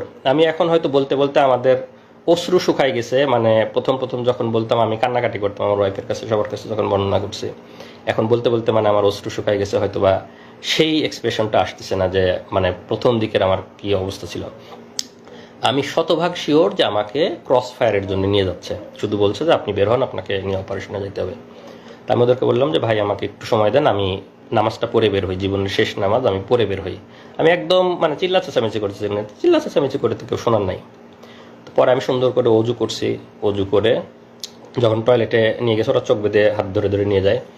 ওখানে গিয়ে আমি একটা খোয়া পাইছি, আমাদের যে খোয়া থাকে, তো খোয়াতে আমি টয়লেটের দেয়ালে মানে একটা নাম্বার লিখে, মানে আমার ওয়াইফের নাম্বারটা লিখে আসছি। মানে আমার কাছে মনে হচ্ছে যে আমাকে তো ক্রস ফায়ার দিয়ে দেবে, আমার ওয়াইফ বা আমার ফ্যামিলি মেম্বার কেউ কোনোদিন জানতেও পারবে না আমি কোথায় ছিলাম, কিভাবে মারা গেছি। যদি কেউ কোনোদিন পরবর্তীতে গুম হয়ে এই টয়লেটে আসে, এই নাম্বারটা যদি দেখে, তাহলে হয়তো সে একটু বুঝতে পারবে, তাহলে হয়তো সে আমার ওয়াইফকে হয়তো একদিন ফোন দিয়ে যায়, এই নাম্বারটা ওখানে পাইছিলাম, আপনি কি আপনার এই নাম্বারটা আমি টয়লেটে পাইছি। এরকম মনে হচ্ছে যে কোনোভাবে যদি একটু জানাইতে পারতাম তাদেরকে যে আমাকে আজকে মেরে ফেলতে যায় বা এরকম ফিলিংস। তা আমাকে বলে যে ভাই তাড়াতাড়ি করেন, আপনি তাড়াতাড়ি নামাজ পড়েন, আপনি তাড়াতাড়ি নিয়ে যেতে হবে, স্যাররা ওয়েট করতেছে। তা আমি অজু করে একদম ফজরের নামাজটা পড়লাম। আমার মানে সেই শেষ নামাজের যে কি ফিলিংস, এটা আমি মানে ভাষায় প্রকাশ করতে পারবো না। আমি একদম কনফার্ম আমাকে ক্রস ফায়ারে নিয়ে যাচ্ছে, এটা আমার জীবনের শেষ নামাজ। সেই নামাজের যে কি মানে ফিলিংস, সেটা আমার মানে এই মুহূর্তে বলার ভাষা নাই। নামাজ পড়ে আল্লাহর কাছে একদম অঝোরে কান্নাকাটি করে আল্লাহর কাছ থেকে জীবনের যত গুনাহ আছে সব মাপ চেয়ে একদম বিদায় নিয়ে যাচ্ছি। আল্লাহ তুমি আমার সব গুনাহ মাফ করে দিয়ে আমার বউ বাচ্চাকে দেখে রাখো, মানে একদম মৃত্যু পথযাত্রী মানুষের দোয়া যা হয়, আমি একদম দোয়া করে নামাজ পড়ে বের হলাম। আমাকে চোখ বেঁধে নিয়ে বের হলো। বের হওয়ার পরে আমি দেখলাম যে 3টা গাড়ি সাজানো, র্যাবের 3টা গাড়ি, সামনে মাঝখানে পিছনে। তো 3টা গাড়ি সবাই অস্ত্র সজ্জিত হয়ে ওখানে দাঁড়ায় আছে র্যাবেরিয়ে, কেউ হয়তো কাটার নিয়ে দাঁড়ায় আছে, কেউ হাতুড়, কেউ এরকম। তা আমার কাছে মনে হচ্ছে যে আমাকে ক্রস ফায়ার দিয়ে মারবে, যে কাটারগুলো দিয়ে হাত পা এগুলো কাটবে, মানে অঙ্গ প্রত্যঙ্গ বিচ্ছিন্ন করে ফেলবে, মানে বিভিন্ন রকমের অস্ত্র নিয়ে দাঁড়ায়, স্বাভাবিকভাবে ভীতিকর। আমাকে চোখটা এমনি বাইদে, ওখানে একটু দেখার মানে চোখটা খোলা ছিল জন্য সবগুলো দেখছি। আমাকে চোখ বাইদে মাঝখানের গাড়িতে তুললো, ওরা সামনের গাড়ি পিছনের গাড়ি, মাঝখানের গাড়িতে আরও কিছু উঠলো, আমাকে নিয়ে গাড়ি নিয়ে টান দিল। এটা হলো হয়তো ভোর 5টা মতো বা 4:30 থেকে 5টা আনুমানিক আর কি। তো গাড়ি চলতেছে আমি একদম অঝোরে শুধু আল্লাহর কাছে হাত তুলে দোয়া করতেছি, মানে জীবনের শেষ মুহূর্তের যত মাপ চেয়ে নেওয়া, জীবনের শেষ মুহূর্তের যত দোয়া আল্লাহর কাছে করতেছে। আর পাশের যারা আছে তারা সান্ত্বনা দিচ্ছে, ভাই কান্না করেন না, আল্লাহ আল্লাহ আল্লাহ শিখ করে, তারা তখনও সান্ত্বনা দিচ্ছে। আর আমি অজোরে আল্লাহর কাছে শুধু দোয়া করে যাচ্ছি এরকম। আমি তো জানি যে আমাকে ক্রস ফায়ারে নিয়ে যাচ্ছে, শেষ মুহূর্তে যত আল্লাহর কাছে মাপ চেয়ে নেওয়া যায়। তো এইভাবে প্রায় 1 ঘন্টা মতো গাড়িটা চললো। চলার পরে কোথায় যেন থামলো। তো আমার যেহেতু চোখ বাঁধা, আমি তো বুঝতে পারতেছি না কোথায় থামলো। তো গাড়ি থামানোর পরে ওরা মনে হলো যে 10-15 মিনিট কোথায় যেন গেছে আশেপাশে, মানে আমার সাথে 2-1জন রেখে বাকিরা কোথায় যেন গেল 10-15 মিনিট। তো 10-15 মিনিট পরে এসে আমাকে গাড়ি থেকে নামানোর পরে তো তখন আমাকে যেহেতু এয়ারপোর্ট থেকে তুলে নিয়ে গেছিলো, আমার লাগেজ, আমার ল্যাপটপের ব্যাগ সব কিছু আমার হাতে, আমার লাগেজটা ধরাই দিল, কাঁধে ল্যাপটপের ব্যাগটা দিল, আমার মোবাইলটা দেয়নি, মোবাইলটা দিলে যদি কোথায় কল দেই। তো ওই সময় আমার চোখটা খুলে দিল। চোখ যখন খুলে দিল তখন আমি দেখি আমাকে নামাই দিছে বিমানবন্দর স্টেশন, এয়ারপোর্টের অপোজিটে যে বিমানবন্দর স্টেশনের সামনে নামাই দিছে। তো এটার কারণ হলো যেহেতু আগের দিন সব জায়গায় নিউজ হয়ে গেছে যে কোরিয়াতে ফেরার পথে পিএইচডি গবেষক অপহরণ হয়েছে, আমার বাড়ি পাবনাতে, আমাকে বিমানবন্দরের সামনে থেকে পাওয়া যাচ্ছে না, বিমানবন্দরে যাওয়ার পথে পাওয়া যাচ্ছে না, এরকম নিউজ হয়েছে। এই জন্য ওরা আমাকে বিমানবন্দর স্টেশনের সামনে নামাই দিয়ে তখন আমাকে বলতেছে যা তোর যেখানে খুশি যা। আচ্ছা, আরেকটা জিনিস, ওই নামানোর আগে গাড়ির মধ্যে আমার হাতে একটা দিয়ে, ওই শয়তানটা, ওর নামটা আরেকটু পরে বলবো, মানে চরমভাবে একটা চাপ দিচ্ছে, একটা কি যেন একটা ডিভাইস আমার সবগুলো আঙ্গুলের মধ্যে দিয়ে, মানে মনে হচ্ছে সবগুলো আঙ্গুল ভেঙে ফেলতেছি যাতে আমি শক্ত করে কোনো কিছু ধরতেও না পারে আমার লাগেজটা কোনো মতো। তো চরমই আমি তো অনেক চিল্লাচাচামেচি করে গাড়ির মধ্যে আর কি। পরে নামাই দিয়ে লাগেজ ধরাই দিল, কাঁধে আমার ল্যাপটপের ব্যাগ, বলে যা যেখানে খুশি যা। পরে আমি তাকায় দেখলাম বিমানবন্দর স্টেশন। তা আমি তখনও ভাবতেছি, মানে আমার তখনও তো মৃত্যু আতঙ্ক, আমি ভাবতেছি যে আমি ছেড়ে দেবো, পিছন থেকে হয়তো গুলি করে মেরে ফেলবে। আর গাড়িতে যখন নিয়ে আসতেছিল তখন তো মনেই হচ্ছিল যে হয়তো আমাকে কোনো ব্রিজের উপরে নিয়ে যাবে, কোনো ফাঁকা জায়গায় নিয়ে যাবে, গিয়ে গুলি করে মেরে ফেলে দেবে নদীতে বা ব্রিজ থেকে ফেলে দিবে, মানে বাংলাদেশে যেভাবে লাশ ভাসে থাকে সেরকম আমি কল্পনা করতেছি, আল্লাহর কাছে দোয়া করতেছি। আর বিমানবন্দর স্টেশনে নামাই দেওয়ার পর আমি দেখতেছি বিমানবন্দর স্টেশন, কিন্তু আমার মনের মধ্যে মৃত্যু আতঙ্ক। আমার কাছে মনে হচ্ছে যে আমি হাঁটতে থাকবো, পিছন থেকে মনে হয় গুলি করে মেরে দিবে আর কি, ক্রস ফায়ার করে দিবে, এরকম মনে হচ্ছে। তা আমি আশেপাশে হাঁটতেছি আর ওরা আমাকে ঘিরে ধরে হাঁটতেছে। তো যারা ঘিরে ধরে হাঁটতে, যেহেতু আমার এই স্টেজে চোখ খোলা, আমি তো সবাইকে দেখতে পাচ্ছি। আর কয়েকদিন গার্ড দিছে, গার্ডদের অনেকের তো চেহারা আমি দেখছি। তো সেই গার্ডদের অনেকের র্যাবের ড্রেস পরা, অনেকের ড্রেস ছাড়া, তো সব রকমই আছে। তা আমি আস্তে আস্তে এয়ারপোর্ট স্টেশনের ভিতরে ঢুকে গেলাম। তখন একটু সকাল হয়েছে, এয়ারপোর্টের স্টেশনের কিছু লোকজন আসছে। তা আমার মধ্যে তো আমি দেখতেছি তারা আমার চারপাশে ঘিরে আছে। আবার আমার মনে হচ্ছে আমি যদি কোনোভাবে একটু ফ্যামিলিকে জানাইতে পারতাম তো আমি ওখানে গিয়ে 1-2 জনকে একটু রিকোয়েস্ট করলাম, ভাই একটু মোবাইলটা দেওয়া যাবে, আমি একটু বাড়িতে কল দেবো। তো ওরা হয়তো আমার পিছন থেকে সিগন্যাল দিচ্ছে খবর দেওয়া যাবে না। তো লোকজন না করলো যে না দেওয়া যাবে না, মোবাইল দিতে পারবো না। তো 2 জনকে আমি রিকোয়েস্ট করছি, ভাই প্লিজ আমাকে একটু মোবাইলটা দেন, আমি একটু আমার বাড়িতে কল দিব। মানে ওরা দেখতেছে আমি ওদেরকে দেখতেছি, কিন্তু তারপর আমি রিকোয়েস্ট করতেছি, তো ওদের হয়তো সিগন্যাল পায়, সে আর দেয় নেই। তো আমি স্টেশনে আরেকটু হাঁটতেই সে যে আমাকে প্রথমে হাত ধরে তুলে নিয়ে গেছিল, ওর নামটা আরেকটু পরে বলবো, যেহেতু এখনো পর্যন্ত আমি তো জানি না সে কে, তো যখন জানবো তখনই বলবো। সে যে আমাকে বিমানবন্দরে হাত ধরে তুলে নিয়ে গেছিল, যে শুয়োরটা, সেই এসে আবার আমার হাত ধরলো। হাত ধরে বলতেছে, এই আপনার নামে গোপন রিপোর্ট আছে, আপনারা সরকার বিরোধী লেখালেখি করেন, আপনারা সামনে নির্বাচনকে সামনে রেখে অপপরিকল্পনা করতেছেন, তো আপনাকে আমরা অ্যারেস্ট করতে আসছি। আমাদের কাছে গোপন রিপোর্ট ছিল যে আপনি এই মুহূর্তে এয়ারপোর্ট স্টেশনে আসবেন। আর ওই যে আমাকে গাড়িতে 10-15 মিনিট রেখে ওরা কোথায় যেন গেছিল, ওরা গিয়ে একটা ট্রেনের টিকিট কেটে নিয়ে আসছে। ট্রেনের টিকিট কেটে আমার ল্যাপটপের ব্যাগের মধ্যে ঢুকাই দিছে, যে আমি এইমাত্র পাবনার ঈশ্বরদী থেকে ট্রেনে করে এসে বিমানবন্দর স্টেশনে নামলাম। যেহেতু আগের দিন মানে সব সংবাদ মাধ্যমে নিউজ হয়ে গেছে যে আমার বাড়ি পাবনাতে, আমি বিমানবন্দর থেকে উধাও হয়ে গেছি। তো ওরা ট্রেনের টিকিট কেটে দিছে যে আমি ট্রেনে করে পাবনা ঈশ্বরদী থেকে এয়ারপোর্ট স্টেশনে এসে নামলাম। তো আমাকে ধরার পরে আপনার নামে রিপোর্ট আছে, আমার ল্যাপটপের ব্যাগ থেকে ট্রেনের টিকিটটা বের করলো। বের করে ওদেরই কিছু লোকজন সেট করা আছে এয়ারপোর্টের ওখানে, স্টেশনের ওখানেই। তো তাদেরকে দেখাচ্ছে, এই যে দেখেন ভাই, ওদের ট্রেনের টিকিট দেখাচ্ছে এরকম, যে দেখেন ট্রেনের টিকিট, আমাদের কাছে গোপন তথ্য ছিল, এখন ঈশ্বরদী থেকে এখানে আসবে, সেই গোপন তথ্যের ভিত্তিতে আমরা ওকে ধরতে আসছি, তো আপনারা সাক্ষী থাকলেন না। এইটা হলো আমার ট্রেনের টিকিট, কারণ আমি যে জামালপুর থেকে ইসলামপুর থেকে গেছিলাম তারিখ সহ, এটা আমার ট্রেনের টিকিট, যে আমি বিমানবন্দরে 3 দিন আগে গেছিলাম, এটা আমার ট্রেনের টিকিট। আর ওরা একটা ট্রেনের টিকিট কেটে ওই সময় আমার ব্যাগের মধ্যে ঢুকাই দিছিল। তো ঢুকাই দিয়ে লোকজনকে দেখালো যে ট্রেনের টিকিট আপনারা সাক্ষী থাকলেন, ও এখন ঈশ্বরদী থেকে আসছে, এই সময় আমরা ওকে ধরে নিয়ে যাচ্ছি। তো কয়েকজন সাক্ষী রাখতে হয় ওখানে, ওদেরই 2-1 পানের দোকানদার বা আশেপাশে যারা, এই যে আপনাদের নাম দাম লিখে নিয়ে গেলাম, আপনারা সাক্ষী।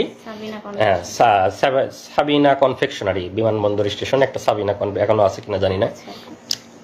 তো ওইখান থেকে আমাকে ওদের 2-1 সাক্ষী লিখিত রাখলো। আর ওখানে লোকজন আবার ওদেরই লোকজন নাটক সাজাচ্ছে, ওরা দেখাচ্ছে যে ওই মোবাইল বের করে, এই যে দেখেন ভাই ফেসবুকে এরা বিভিন্ন সরকার বিরোধী লেখালেখি করে, যে ফেসবুকে আপনারা দেখেন এরা বিভিন্ন গুজব ছড়ায়, মানে সরকার বিরোধী অপপ্রচার করে, এরকম মানে লোকজনকে বলতেছে। আর লোকজন অনেকে আগে আসে, হায় রে সরকার এত উন্নয়ন করে তারপরেও ছেলেরা সরকারের বিরুদ্ধে লেখে, এরকম 2-1 বলতেছে। তা আমি ওদেরকে আবার, আপনারা ওদের লোক, আপনারা যান, আপনারা মানে ওদের এখানে নাটক করতেছেন, আমি ওদেরকে চিল্লাপাল্লা করতেছি। যখন আমাকে বলতেছে যে আপনার নামে রিপোর্ট আছে, আপনাকে আমরা ধরতে আসছি, আমি তখন চিল্লাপাল্লা করছে যে আমাকে মানে গ্রেপ্তার করতে আসছেন, মানে আমি তো 3 দিন আপনাদের ওখানে ঘুমছিলাম, এখানে আমাকে এনে নাটক করতেছেন, মানে আমি খুব চিল্লাপাল্লা করছি। আশেপাশের লোকজন অন্তত যাতে জানে যে আমাকে ওরা 3 দিন ধরে ঘুম করে। আমার খালি মনে হচ্ছে কেউ যদি আমার একটু ছবি তুলে মানে নিউজে দেয় বা ফেসবুকে দেয়, অন্তত আমার ফ্যামিলি বা পরিচিত কারো না কারো নজরে আসবে। আমি খুব চিল্লাপাল্লা করছি, ভাই আমাকে গুম করে রাখছিল, এরা আমাকে গুম করে রাখছিল, আমাকে ক্রস ফায়ারে দিবে, ভাই আমাকে মারি ফেলবে, কেউ আমার একটু ছবি তোলেন, কেউ একটু ফেসবুকে দেন, আমি এরকম ওরা আমার মুখ চাপে ধরার চেষ্টা করছে, চুপ চুপ চুপ এরকম, মানে 2-1 কিল ঘুষিয়ে দিছে আমাকে। তো ওরা ওদের মতো তাড়াতাড়ি সাক্ষী নিয়ে আমাকে আবার বিমানবন্দর স্টেশন থেকে টেনে ঢেরে বের করে নিয়ে আসতো। আমাকে যখন বের করে নিয়ে আসতো তখনও আমি চিল্লাপাল্লা করতেছি, ভাই কেউ আমার একটা ছবি তোলেন, ভাই কেউ আমার একটা ছবি তোলেন, আমাকে ওরা নিয়ে যাচ্ছে, আমাকে গুম করে রাখছিল, কেউ একটু আমার ছবি তুলে একটু দেন, এরকম আমি বলতেছি। কিন্তু কেউই তো সাহস করে আর মানে মোবাইল বের করে ছবি তুলতে পারতেছে না। তো ওরা নিয়ে এসে বিমানবন্দরের সামনে যে ওদের আবার গাড়ি দাঁড় করায়, আমাকে একটু আগেই তো ওদের গাড়িতে করে নিয়ে আসছে, আবার গাড়িতে করে নিয়ে আবার চোখ বেঁধে ওদের যে ক্যাম্প সেখানেই নিয়ে গেল। তো এই পর্যায়ে নিয়ে গেল, তখন তো সকাল হয়ে গেছে। তো ওখানে যাওয়ার পরে কিছুক্ষণ পরে আমাকে এই প্রথম অফিসারটা তার রুমে নিয়ে গেল, আমাকে ডাক দিয়ে নিয়ে গেল যে আমার সাথে এখন তো যেহেতু মানে হয়ে গেছে, ওখানে নিয়ে যাওয়ার পরে ওরা আবার আমি তো জানি না সংবাদ সম্মেলন, যেহেতু আমি ওদের ওখানে আছি, ওরা জানে, ওরা বলবে যে এই সময় আপনারা জানেন সবাই যে সংবাদ সম্মেলন করলো। ওরা সংবাদ সম্মেলন ডাকে, সব সাংবাদিক ডাকে, সব ওদের, যেহেতু তখন তো দালাল মিডিয়া ছিল, এখন ইনশাল্লাহ মিডিয়া সত্য কথা বলবেন, আপনারা সত্য কথা লিখবেন।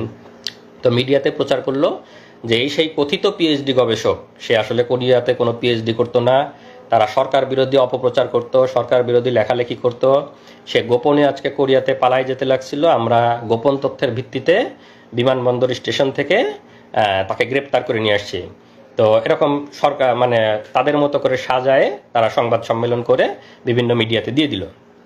দিয়ে দেওয়ার পরে ওখানে আমি তো এগুলো জানি যেহেতু আমাকে ওখানে রাখছে, তারপরে আমাকে অফিসারটা তার রুমে ডাকলো চোখ খোলা অবস্থায়, এই প্রথম। তো তখন যখন আমাকে ডাকছে তখন আমি প্রথমবারের মতো তার মানে রুমে ঢোকার আগে তার নেম প্লেটটা একবার দেখে গেছি যে কে। পরে তো ভিতরে ঢুকে তার সাথে আমার নাম ধাম ইয়েটাগুলো, তোমার নামে এখন মামলা দেওয়া হবে, আমরা তোমার নামে ডিজিটাল নিরাপত্তার মামলা দিয়ে তোমাকে ইয়ে করে দিব, এরকম বলতেছে আর কি। তো যেহেতু নেম প্লেটটা দেখে গেছে, এই সময় আমি বলতেছি যে এই শুয়োরটা হলো আমাকে গুম করা থেকে শুরু করে সব কিছু নিজে হাতে করছে, এবং আমরা বসিলা মোহাম্মদপুর ক্যাম্পে যে 5 জন ছিলাম 5 জনকে সে নিজে হাতে গুম করছে। এবং পরবর্তীতে আমি জেলে ছিলাম, জেলে থাকা অবস্থায় অনেকের সাথে কথা হয়েছে, তাদেরকেও সে গুম করছে। তা আমি তার ছবিটা আমার কমেন্টে দিয়ে দিব আপনাদের ইয়েতে, তার বিস্তারিত।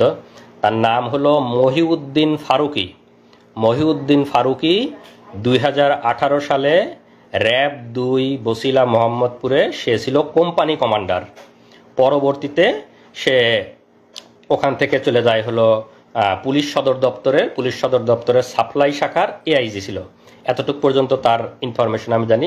এটা হলো মহিউদ্দিন ফারুকি, এটা হলো মহিউদ্দিন ফারুকির ছবি। আমরা জাস্ট ছবিটা আপনাদেরকে দেখাচ্ছি, আমি পরবর্তীতে আমার কমেন্টে দিয়ে দেবো বিস্তারিত। এইটা হলো সেই মহিউদ্দিন ফারুকি। এই শুয়োর আমাকে গুম করছে, এবং আমার সাথে যারা 5 জন ছিল তাদেরকে নিজ হাতে গুম করছে।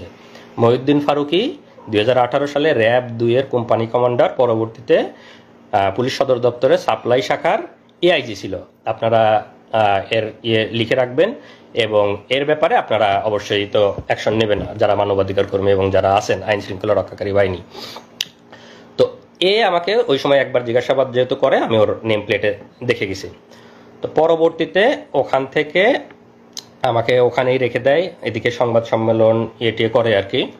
আর এর ব্যাপারে আরেকটু বলে রাখি, মহিউদ্দিন ফারুকি এরা তো হলো যে আমাদের নামে বিভিন্ন রকম অপবাদ দিয়ে আমাদেরকে মানে কালার করার বা আমাদেরকে অপমানিত করার চেষ্টা করেছে। এই মহিউদ্দিন ফারুকি আপনারা নাম দিয়ে সার্চ দিবেন, মহিউদ্দিন ফারুকি নাম দিলেই দেখবেন এর নামে বিভিন্ন রিপোর্ট আইছে। পুলিশ সদর দপ্তরের সাপ্লাই শাখার এআইজি থাকা অবস্থায় নারী কেলেঙ্কারিতে এক মহিলাকে সে অবিবাহিত মানে বিবাহ বহির্ভূত মহিলাকে নিয়ে এসে সে নিয়মিত তার সাথে শারীরিক সম্পর্ক করত তার অফিসেই, এবং সেই মহিলা এক পর্যায়ে প্রেগনেন্ট হওয়ার পরে সে মহিলাকে কোনোভাবে জোর করে ওষুধ খাওয়ায় অ্যাবর্শন করানোর পরে পরবর্তীতে আবার সে শারীরিক সম্পর্ক করতে থাকে, মহিলাটা আবার প্রেগনেন্ট হয়। পরবর্তীতে যখন সে আবার জোর করে অ্যাবর্শন করাতে যায়, তখন মহিলাটাও কোনোভাবে উনি হয়তো আমার এই লাইভ যদি কোনোভাবে শুনে থাকে, মহিলাটাও কোনোভাবে হয়তো কোনো পাওয়ারফুল কারো মানে পরিচিত, সে তখন সেটা মানে মামলা করে তার নামে এবং সংবাদ সম্মেলন এটে করে। এই মানে শুয়োরের নামে আপনারা সার্চ দিলেই পাবেন মহিউদ্দিন ফারুকি ভ্রূণ হত্যা মামলা, তার নামে 2টা না 3টা মামলা হয়েছে, এবং সে তখন সাময়িক বরখাস্ত র‍্যাব সদর দপ্তর মানে পুলিশ সদর দপ্তর সাপ্লাই শাখার এআইজি থাকা অবস্থায় তখন থেকেই সে সাময়িক বরখাস্ত। এগুলো হলো এদের চরিত্র। এরা হলো এরকম মানে বিবাহ বহির্ভূত এরকম মানে ব্যভিচার এগুলা নিয়ে থাকে, এবং তারা আমাদের নামে বিভিন্ন রকম অপবাদ দেওয়ার চেষ্টা করে, এবং তখন থেকেই মানে মানে সাময়িক বরখাস্ত অবস্থায় আছে। এগুলো হলো এদের বাস্তব চরিত্র। তো ওখান থেকে তারপরে আমাকে যখন ওখানে রাখে, সংবাদ সম্মেলন করার পরে আমাকে নিয়ে পেপার পত্রিকায় ওদের মতো করে ভুয়া রিপোর্ট দেয়। এবং ওই দিন রাতে আমি যেহেতু বিমানবন্দরে চিল্লা চেঁচামেচি করছি যে আমাকে ওরা গুম করে রাখছিল, আমাকে কেউ ছবি তোলেন, কেউ আমার একটা ছবি তুলে রাখেন, আমাকে এরকম বলছি। তো তখন ওই দিন রাতে ওরা এইটা বুঝতে পারছে যে আমি লোকজনকে বলে দেওয়ার চেষ্টা করছি, ওদেরকে ধরা খাওয়ানোর চেষ্টা করছি। তো ওই দিন রাতে আমাকে ভয়ানক টর্চার করছে, শারীরিক টর্চার, যে তুই খুব চালাক না, তুই আমাদেরকে ধরাই দেওয়ার চেষ্টা করছিস যাতে আমরা ধরা পড়ে যাই, আমরা তোকে গুম করছি, এরকম চিল্লা চেঁচামেচি মানে অনেক অকথ্য ভাষায় গালিগালাজ করছে। এবং ওই দিন রাতে আমাকে টর্চার করছে। তো টর্চারটা এরকম, রাতের বেলা আমি বলি আসলে, ওই দিন রাতে আমাকে চোখ বেঁধে ওদের আবার রুমে নিয়ে যায়, মানে দিনে চোখ খোলা ছিল, রাতের বেলা চোখ বাঁধা অবস্থায় আবার রুমে নিয়ে যায়। রুমে নিয়ে গিয়ে আমার এভাবে 2 হাতটা এরকম বাঁধে এখানে হাত বাঁধে, আমার 2 পা বাঁধে, 2 পা এবং 2 হাত বাঁধে। আমার এই হাতের মধ্যে দিয়ে এই দিক দিয়ে একটা বাঁশ মতো ঢুকায়, আমি তো চোখ বাঁধা দেখতে পাচ্ছি না, বাঁশ মতো এরকম আড়াআড়ি ঢুকাই দেয়। এবং আমার পায়ের উপরে এখানেও আড়াআড়ি একটা বাঁশ মতো রেখে দেয়। তো 2টা বাঁশ, আমার পায়ের 2 পায়ের উপর আড়াআড়ি একটা, আমার হাতের উপর আড়াআড়ি একটা।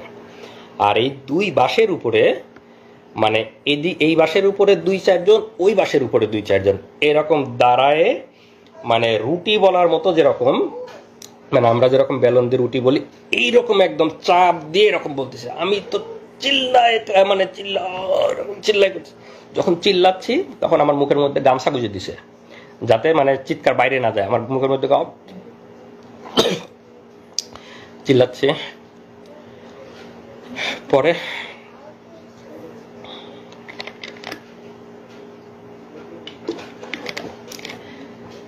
এভাবে প্রায় 15-20 মিনিট আমার উপর ভয়াবহ টর্চার চালায় ওরা। মহিউদ্দিন এই সেই গেঞ্জি বলতে ভুলে গেছি, এই সেই গেঞ্জি যে গেঞ্জি পরা অবস্থায় আমাকে তুলে নিয়ে গেছিল, এই গেঞ্জি পরা অবস্থায় ছিলাম। এই গেঞ্জি পরা অবস্থায় আমাকে ওই টর্চার করে, রক্ত এবং ময়লা মিশ্রিত সেই গেঞ্জি। আমরা 5 বছর সেই গেঞ্জিটা যত্ন করে তুলে রাখছিলাম আজকের দিনের জন্য, যে আজকের এই দিনে আমরা এই গেঞ্জিটা পরে আপনাদের সামনে বলবো। এই সেই গেঞ্জি পরা অবস্থায় আমাকে টর্চার করে, ভয়ানক টর্চার, রক্ত এবং ময়লা এখনো আছে।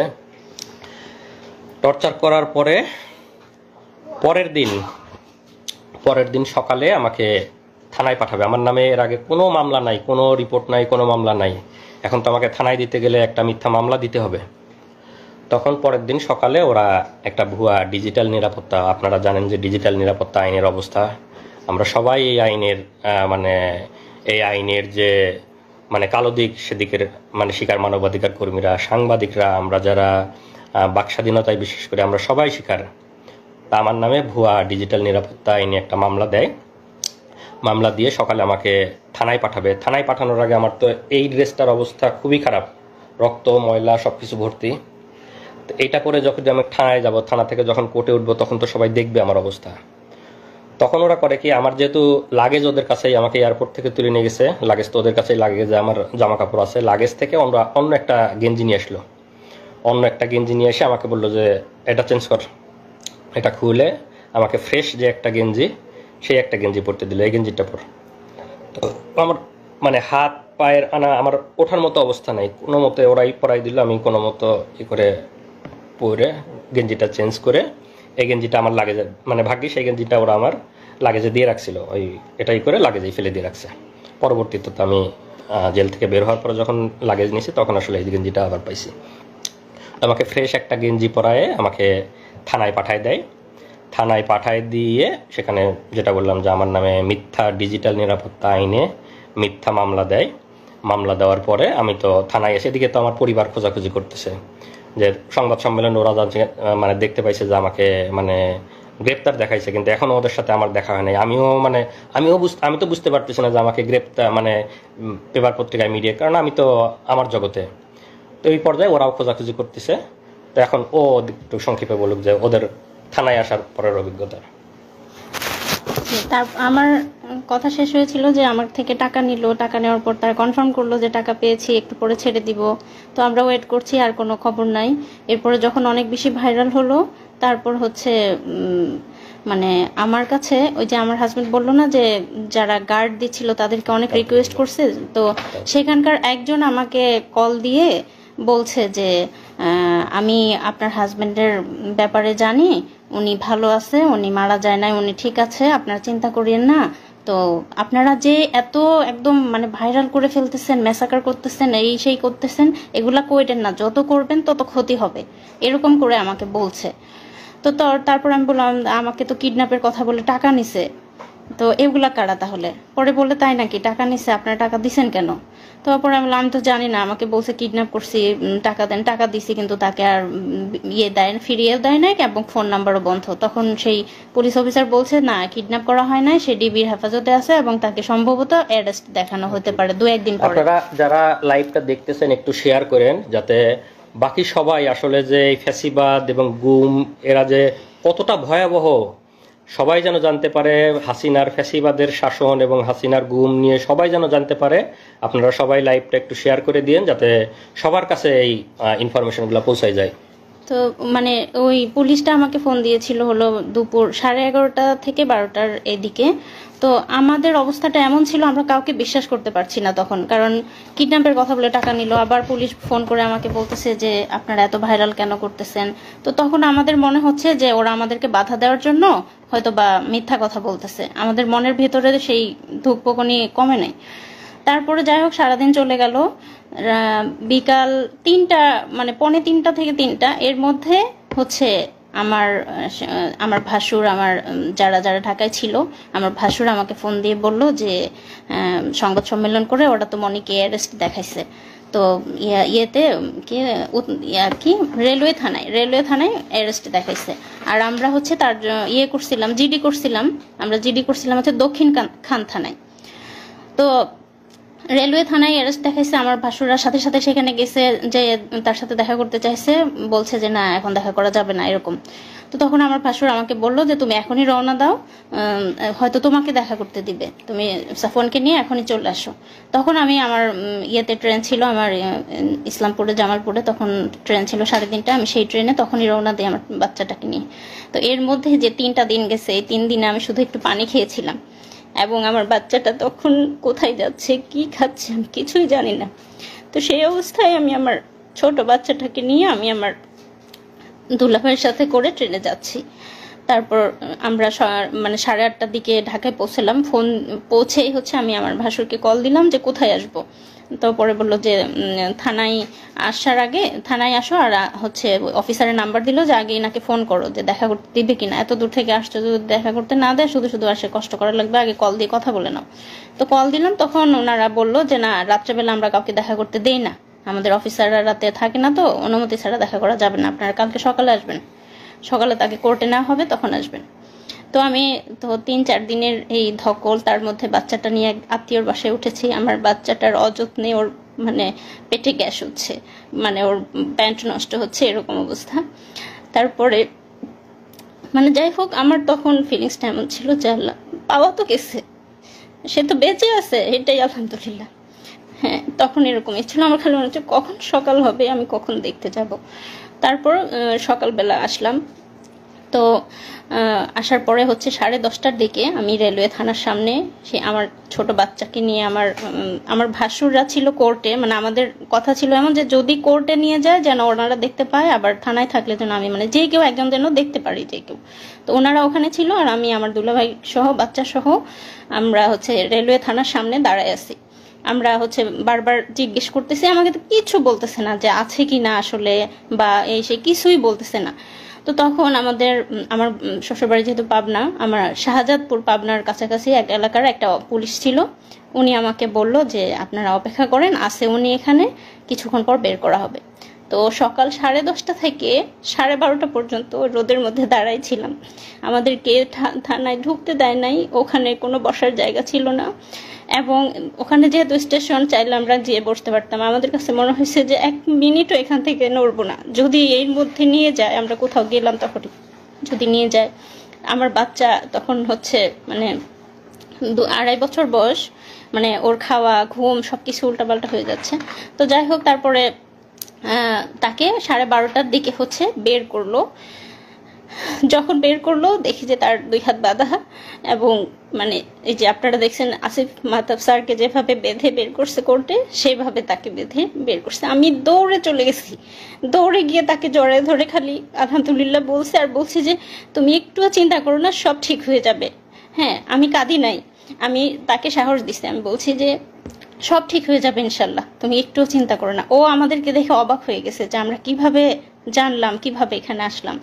তো আমার মানে আমরা ওখানে যাওয়ার সাথে আমার তো ধারণাই নাই যে ওরা মিডিয়ার মাধ্যমে জানছে, মানে থানার সংবাদ পাইছে, থানাতে চলে, কারণ আমি তো থানার মধ্যে, মানে আমি কিছুই বুঝতে, মানে আমি ওদেরকে দেখে অবাক হয়ে গেছি যে মানে ওরা এখানে চলে আসছে। আমি আমার ছেলেকে নিয়ে আমি যখন গেলাম দৌড়ায়, ওরা আমাদের কুকুরের মতো দূর দূর করে মানে ইয়ে করে দিচ্ছে, তাড়া দিচ্ছে, এই চলে যান চলে যান, খবরদার কাছে আসবেন না, কাছে আসলে কিন্তু আসামিকে টর্চার করবো, খবরদার কাছে আসবেন না। তো ও আমার বাবুকে জাস্ট একটা চুমা দিতে আসছিল, মানে ঠোঁটটা কাছে নিয়ে আসছে আমার বাবুর গালের কাছে, ওরা দিতে দেয় নাই। ওরা ওকে দড়ি ধরে টান দিয়ে হেঁচকে টান দিয়ে নিয়ে গেছে। এই দৃশ্য আমি কোনোদিনও ভুলবো না। তারপর যাই হোক, ওনাকে একটা সিএনজিতে উঠালো, পাশে তো 3-4 জন পুলিশ ছিল, তো সাথে সাথে আমরা আরেকটা সিএনজি ভাড়া করলাম। ভাড়া করার পরে ওনার আমাদেরই হলো যে আমরা ওদেরকে পুরো ফলো করব, ওরা যেদিক দিয়ে যাচ্ছে আমরা ওইভাবে। তো যে ফলো করতেছি, আমাদের সিএনজি ওদের সিএনজি পাশাপাশি ছিল এবং একটা জ্যাম লেগে যায়। জ্যাম লেগে যাওয়ার ফলে তাদের সিএনজি আর আমাদের সিএনজি একদম পাশাপাশি, মানে আমি বারবার আমার এখান থেকে দেখতেছি ও একটু করে তাকাচ্ছে। তো আমি সাফনকে বলছি, দেখো ওই যে তোমার বাবা, ডাকো বাবাকে ডাকো। সাফন ডাকতেছে, বাবা বাবা এমন করে ডাকতেছে।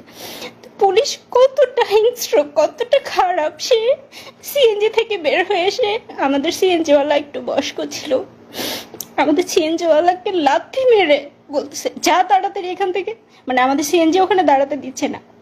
সে বয়স্ক মানুষটার সাথে খারাপ, জাস্ট আমার ছেলে একটু বাবা বলে ডাকছে, এটাই ওদের সহ্য হচ্ছে না। ঠিক আছে, তখন ওরা লাথি মেরে আমাদের সিএনজিওয়ালাকে বলতেছে যা তাড়াতাড়ি, মানে যেন দেখাই না হয় এরকম। পরে যাই হোক ওনাকে নিয়ে গেল, নিয়ে যাওয়ার পরে কোর্টে, মানে যখন ওনাকে সিএনজি থেকে নামিয়ে গারদে নিচ্ছে আমার ভাসুররা, তখন প্রথম 3-4 দিন পরে তাদের ভাইকে দেখতে পেল। তারপর আমরাও নামলাম, নামার পরে আমরা মানে অপেক্ষা করছি কি করে কি হবে, কারণ আমাদের পরিবারে কোনো, আমার শ্বশুর বাড়ি আমার বাবার বাড়ি কোনো ফ্যামিলিতেই এরকম কিছু হয় না, আমরা কিচ্ছু জানি না কি হতে যাচ্ছে কি হবে। কিন্তু আমার মনের মধ্যে একটা সাহস ছিল যে আমার ভাসুররা অনেক ভালো ভালো জব করে, ইনশাল্লাহ খুব দ্রুত বের করে আনতে পারবে। আমি জানি না, আমি ছোট মানুষ, তখন এসব বুঝি না, মানে এত কষ্ট যে হবে সেটা বুঝতে পারিনি। আমার মনে হয়েছে খুব দ্রুত 2-3 দিনের মধ্যেই হয়তো বের করতে পারবে। তো তারপর যাই হোক গারদ থেকে তাকে কোর্টে নেওয়া হলো। আমরা পিছে পিছে যাচ্ছি, আমাদেরকে একটু কাছে ঘেঁষতে দিচ্ছে না, মানে কোনো কথা কোনো ইনফরমেশন যেন আমরা তাকে না দিতে পারি বা উনি আমাদেরকে কিছু না জানাতে পারে, তার কাছেই ঘেঁষতে দিচ্ছে না এবং দূর দূর করে তাড়িয়ে দিচ্ছে। তারপর হচ্ছে তাকে তখন কোর্টে তোলা হলো। এরপর তুমি বলো। আসলে অভিজ্ঞতা বলতে গেলে আরো অনেক কষ্টের কথা, সবকিছু বলা এক লাইভে সম্ভব না। এরপরে তো আমাকে কোর্টে নিল গারদের, বা মানে কোর্টের কাহিনী আপনারা অনেকেই জানেন, যাদের পরিবারের অনেকে মামলা মোকদ্দমার শিকার হয়েছে। সেখানে কি অবস্থা সেটা আর বর্ণনা না করি, আমাদের লাইভ অনেক লম্বা হয়ে যাবে। তো আমাকে সেখানে যেহেতু বললাম যে ডিজিটাল নিরাপত্তা আইন, সরকার যে আইনটা করছে আমাদের বাক স্বাধীনতা হরণের আইন, আমাদের স্বাধীনতা হরণের আইন, সেই আইনে মিথ্যা মামলা দেয়, মামলা দিয়ে আমাকে কোর্টে চালান দেয় এবং কোর্ট থেকে আমাকে রিমান্ড দেওয়া হয়। আইনজীবী, আমি তখন আমার আইনজীবী বলছে যে পিএইচডি করে, পিএইচডি শেষ, মানে শেষের ইয়েতে, মানে স্কলার, সে রিসার্চার। এত কিছু শোনার পরেও বিচারক আমাকে রিমান্ডে দিছে, আসিফ মাহতাব স্যারকে বা আমাদের সম্মানিত শিক্ষকদেরকে যেভাবে দেওয়া হয় সেভাবে আমাকে প্রথমে 3 দিনের রিমান্ডে দেয়, পরে আরও 1 দিনের রিমান্ড এবং সেগুলার অভিজ্ঞতা বর্ণনা করতে গেলে আরও অনেক লম্বা হয়ে যাবে, তো সেগুলো আজকে বর্ণনা না করি। তো 3 দিনের মানে রিমান্ডগুলো শেষ হওয়ার পরে আমাকে রিমান্ডের ওখানে আমার ফ্যামিলির কাছ থেকে টাকা দাবি করছে, আমার ফ্যামিলির কাছ থেকে টাকা করছে, আমার ওখান থেকে টাকা নিছে, আমার মোবাইলটা ওদের কাছে ছিল। মানে হাসিনা তো সারা বাংলাদেশে, সারা মানে পুলিশ এবং সব জায়গায় যে দুর্নীতি করছে, ওরা ওখানেই আমাকে বলতেছে যে মানে টাকা দিতে হবে। মানে ওখানে আমি কিভাবে টাকা দিব, তখন মানে আমাকে বিভিন্ন রকম ভয়ভীতি দেখাচ্ছে, আমার ফ্যামিলির উপর করবে, ফ্যামিলির উপর মানে ফ্যামিলিকেও জড়াবে এগুলোর মধ্যে। তখন আমি ওদেরকে বললি যে আমার মোবাইলটা আপনাদের কাছে আছে কিনা। হ্যাঁ, মোবাইল আছে। তখন আমি যেহেতু ইন্টারনেট ব্যাংকিং ইউজ করতাম, আমার কোরিয়ার যে ইন্টারনেট ব্যাংকিংয়ের অ্যাপস আমার মোবাইলে ইনস্টল করা ছিল, আমি ওখান থেকে ওদের মানে বিকাশে মানে ইনস্ট্যান্ট 10,000 টাকা ট্রান্সফার করে দেই। তখন মানে একটু মানে ঠান্ডা, মানে পুলিশ তো ঘুষখোর, মানে ওদের কাছ থেকে 1 লাখ টাকা ওদের কাছ থেকেও চাইছে। তারপরে আমাকে মিথ্যা মামলা রিমান্ড শেষ করার পরে আদালতের মাধ্যমে আমাকে জেলে পাঠায় দেয়। তো জেলের অনেক অভিজ্ঞতা, জেল, রিমান্ড এগুলা বলতে গেলে আসলে আরও বিস্তারিত বলার সময় নাই, লাইভও লম্বা হয়ে যাবে। তো জেলের সবচেয়ে সুন্দর একটা অভিজ্ঞতা হলো যে আমাদের শহীদ দেলোয়ার হোসেন সাইদি হুজুরের সংস্পর্শ পাইছি আমি ওই সময়। সাইদি হুজুর এবং আমাকে কেরানীগঞ্জ জেল থেকে কাশিমপুর জেলে পাঠানো হয়েছিল। তো কাশিমপুর জেলে যখন ছিলাম সাইদি হুজুর সেখানে ছিলেন। আমি এবং সাইদি হুজুর প্রায় 20-25 দিন একসাথে ছিলাম। বিকালে আমরা একসাথে হাত ধরে হাঁটতাম, সাইদি হুজুরের সাথে গল্প করতাম। অনেক অনেক অনেক নসিহা করছে, আমার হাত ধরে আমার ওই যে টর্চার করছে, আমার আঙ্গুলগুলা প্রায় আমি 3 মাস এই দুইটা আঙ্গুল মানে কোনোভাবেই আমি মানে এরকম ভাঁজ করে এই 3টা আঙ্গুল দিয়ে আমি খাওয়া দাওয়া করতাম। এই 2টা আঙ্গুলের কোনো ফিলিং ছিল না। ওরা এমনভাবে মানে টর্চার করে যে এখানে বাইরে থেকে বোঝা যায় না ভিতরের নার্ভ এবং ভেসেলগুলো যাতে ড্যামেজ হয়ে যায়।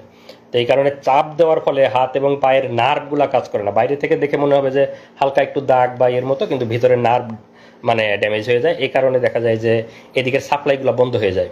তো আমার এই 2টা আঙ্গুল প্রায় 3 মাস কোনো ফিলিংস পাইতাম না আমি। এবং আমি যেহেতু রিসার্চার, আমি পাইপেট ইউজ করি, আমি তো সবসময় এই ফিঙ্গারটা ইউজ করতে হয়। তো এই ফিঙ্গারের আমি কোনো মানে পাইতাম, কোনো ফিলিংসই পাইতাম না। এটা তো এই ভাঁজ করা বা কোনো ফিলিংস ছিল না এই 2টা আঙ্গুল প্রায় 3 মাস। তো দেলোয়ার হোসেন সাইদি হুজুরের সভাপতি ছিলাম। উনি আমার হাতে মেসেজ করে দিছে, দোয়া করছে সাইদি হুজুরকে আল্লাহ জান্নাতুল ফিরদাউস নসিব করুক। এটা আমার জেলের সবচেয়ে সুন্দর অভিজ্ঞতা যে সাইদি হুজুরের মতো একজন মানুষের সহচর্যে আমি প্রায় 20 দিন ছিলাম। উনি আমাকে ওনার একটা ফতুয়াও গিফট করছিলেন ওই সময়। আর এই যে আমরা এতদিন পরে আজকে লাইভে আসছে, আপনারা সবাই জানেন যে বাংলাদেশ কোন ফ্যাসিবাদের মধ্যে ছিল। আমাদের কোনো বাক স্বাধীনতা ছিল না, আমাদের বলার কোনো সুযোগ ছিল না, বলার কোনো অধিকার ছিল না। মিডিয়া আমাদের কথা প্রচার করতো না। আমাদের পরিবারের উপর টর্চার করা হতো, পরিবারের আমি কোরিয়াতে চলে আসছি, আবার আল্লাহ আমাকে জেল থেকে বেরো অনেক কঠিন পথ পাড়ি দিয়ে আসতে হয়েছে, সেগুলা অন্য কোনো একদিন বলবো। তারপরেও আমার এখানে পিএইচডি ডিগ্রি হয়েছে, আল্লাহ আমাকে ভালো চাকরি মিলাইছে, অনেক ভালো আছি। কিন্তু তারপরেও তো মানে দেশের প্রতি টান আছেই। আর এতদিন যে আমরা বলতে পারি নাই, কিন্তু এর মাঝে তো আমরা চুপ ছিলাম না। আমরা যারা বলতে চাই তারা তো আমরা বিভিন্নভাবে বলার চেষ্টা করি। আমি আল জাজিরাতে, বিবিসিতে, আমাদের শ্রদ্ধেয় সামি ভাই, তাসনিম খলিল ভাই, ওনাদের সাথে কথা বলছি, ওনাদের কাছে বলছি, বিবিসিতে বলছি, আল জাজিরাতে বলছি, সব জায়গায় হাসিনার ফ্যাসিবাদ, হাসিনার গুম, এগুলো আমরা অলরেডি ইন্টারন্যাশনাল মিডিয়াতে দিয়ে রাখছিলাম। এবং আজকের যে এই যে সরকারের পতন, এগুলো আসলে তো সব কিছুরই সম্মিলিত একটা মানে বাহিরে থেকে মানে র্যাবের যে স্যাংশন বা র্যাবের এগুলো সব কিছুই আসলে এই সম্মিলিত মানে রিপোর্ট বা এগুলোর মাধ্যমে হয়েছে। এবং আমি যেহেতু পিএইচডি রিসার্চার ছিলাম, আমি তো স্বাভাবিকভাবেই মোটামুটি তাদের সাথে ইংরেজিতে কথা বলতে পারবো। তো আমি তাদেরকে সব কিছু বিস্তারিত বলছি, বিবিসি, আল জাজিরা এবং মানবাধিকার সংগঠনগুলোকে।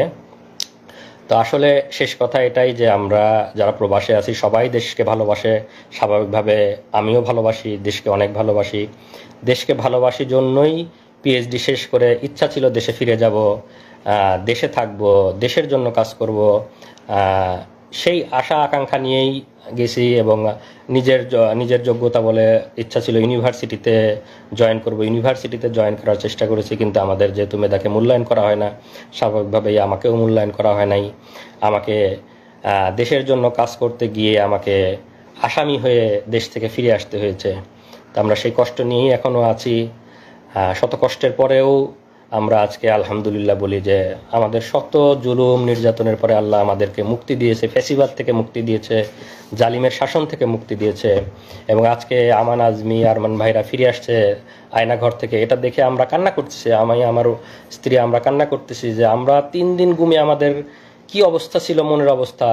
এই ভাইরা 8-10 বছর ধরে গুম, তাদের মনের অবস্থা কি? আপনারা হয়তো তাদের কথাও শুনবেন, তারা আস্তে আস্তে হয়তো আসবে। তাদের মানসিক অবস্থার কি অবস্থা আমি জানি না। 3 দিনেই তো আমার মানসিক অবস্থা বর্ণনা করলাম। এবং এই অবস্থায় সবসময় দেশে যাওয়ার জন্য উদ্যম, যেহেতু মিথ্যা মামলা দিয়ে রেখেছে এবং দেশের জন্য কাজ করতে গিয়ে দেশ থেকে আসামি হয়ে ফিরে আসছি। দেশে যাওয়ার খুব বেশি সুযোগ ছিল না। এর মাঝে আমার আম্মা ক্যান্সারে আক্রান্ত হয়ে মারা যায়। আমি আম্মাকে শেষবার দেখতে পারেন। আম্মা মারা যাবে, আম্মা ডাক্তার বলছে যে এত মেয়াদ আছে, এত মাস ম্যাক্সিমাম হয়তো টাইম পাইতে পারে। আম্মার ডায়াগনোসিস হয়েছিল লেট স্টেজে। সব কিছু জানার পরেও আমরা আম্মার জন্য যাইতে পারি। শেষ মুহূর্তে না পেরে আম্মার যখন অবস্থা বেশি খারাপ, আমি টিকিট কাটছিলাম। আমি, আমার স্ত্রী, সন্তান, আমরা 4 জন সবাই টিকিট কাটছি যে যত যাই হোক আমাকে গ্রেপ্তার করলেও আমি যাব, আম্মাকে আমার দেখতেই হবে। আম্মা সেই শেষ সময় আমি টিকিট কেটে যাওয়ার চেষ্টা, তখন করোনার পিক সময়, টিকিট অনেক এক্সপেন্সিভ, টিকিট পাওয়া যায় না, ফ্লাইট নাই। সেই মুহূর্তে আমি টিকিট কেটে মানে আম্মার জন্য গেছি, কিন্তু আমি যেদিন টিকিট কাটছি আম্মা তার পরের দিন মারা গেছে। আমি যেতে যেতে আম্মার জানাজা পাই নাই, আমার যেতে আরও একদিন ডিলে হয়েছে। কারণ তখন করোনার সময় তো আমাদের পারমিশন নিয়ে যাইতে হইতো যে আমরা ফিরে আসবো। করোনার সময় ফ্লাইট অ্যাভেলেবেল ছিল না, টিকিট কেটে যাওয়ার সুযোগ ছিল না। তো টিকিট কেটে আমার ফ্লাইট ছিল 2 দিন পরে। আমি যেদিন টিকিট কাটছি পরের দিন আম্মা মারা গেছে। আমি আমার আম্মাকে পাই নাই, এই আফসোস আমার সারা জীবনে যাবে না। আমি আম্মাকে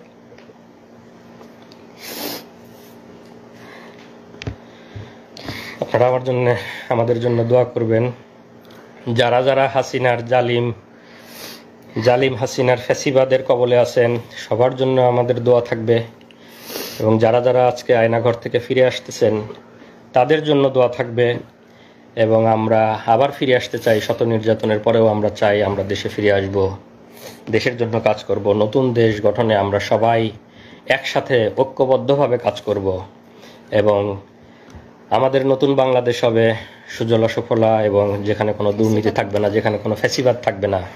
এই ডিজিটাল নিরাপত্তা আইন, এক বাক স্বাধীনতা হরণের আইন উঠিয়ে দেওয়া হবে। এবং আমি আশা করি যারা মানবাধিকার সংস্থায় আছেন, যারা নতুন সরকার গঠন করবেন, তারা এই ফ্যাসিবাদী এবং বাক স্বাধীনতা হরণকারী এই ডিজিটাল নিরাপত্তা আইন আপনারা উঠিয়ে দিবেন। যারা যারা আমরা নির্যাতনের শিকার তাদেরকে এই জুলুম থেকে আপনারা মুক্তি দেবেন। এবং আমি পরিশেষে যে ছাত্র আন্দোলনের মাধ্যমে এই ফ্যাসিবাদ, এই জুলুম থেকে আমরা মুক্তি পেয়েছি আল্লাহর অশেষ মেহেরবানিতে, তাদেরকে আমি ধন্যবাদ দিতে চাই। তাদেরকে ধন্যবাদ দিয়ে ধন্যবাদ দেওয়ার কোনো ভাষা আমার জানা নেই। তাদের এই আন্দোলনের ফলে এবং যারা শহীদ হয়েছেন তাদের আত্মার মাগফিরাত কামনা করি। পরিশেষে আমি বলবো যে আমরা সবাই মিলে ইনশাল্লাহ একটা নতুন বাংলাদেশ গড়ব, যেখানে থাকবে না কোনো ভেদাভেদ, কোনো মারামারি, কোনো এরকম কোনো, যাতে আর কাউকে এভাবে লাইভে এসে তার এই কঠিন পরিস্থিতির বর্ণনা না করতে হয়। সবাইকে ধন্যবাদ।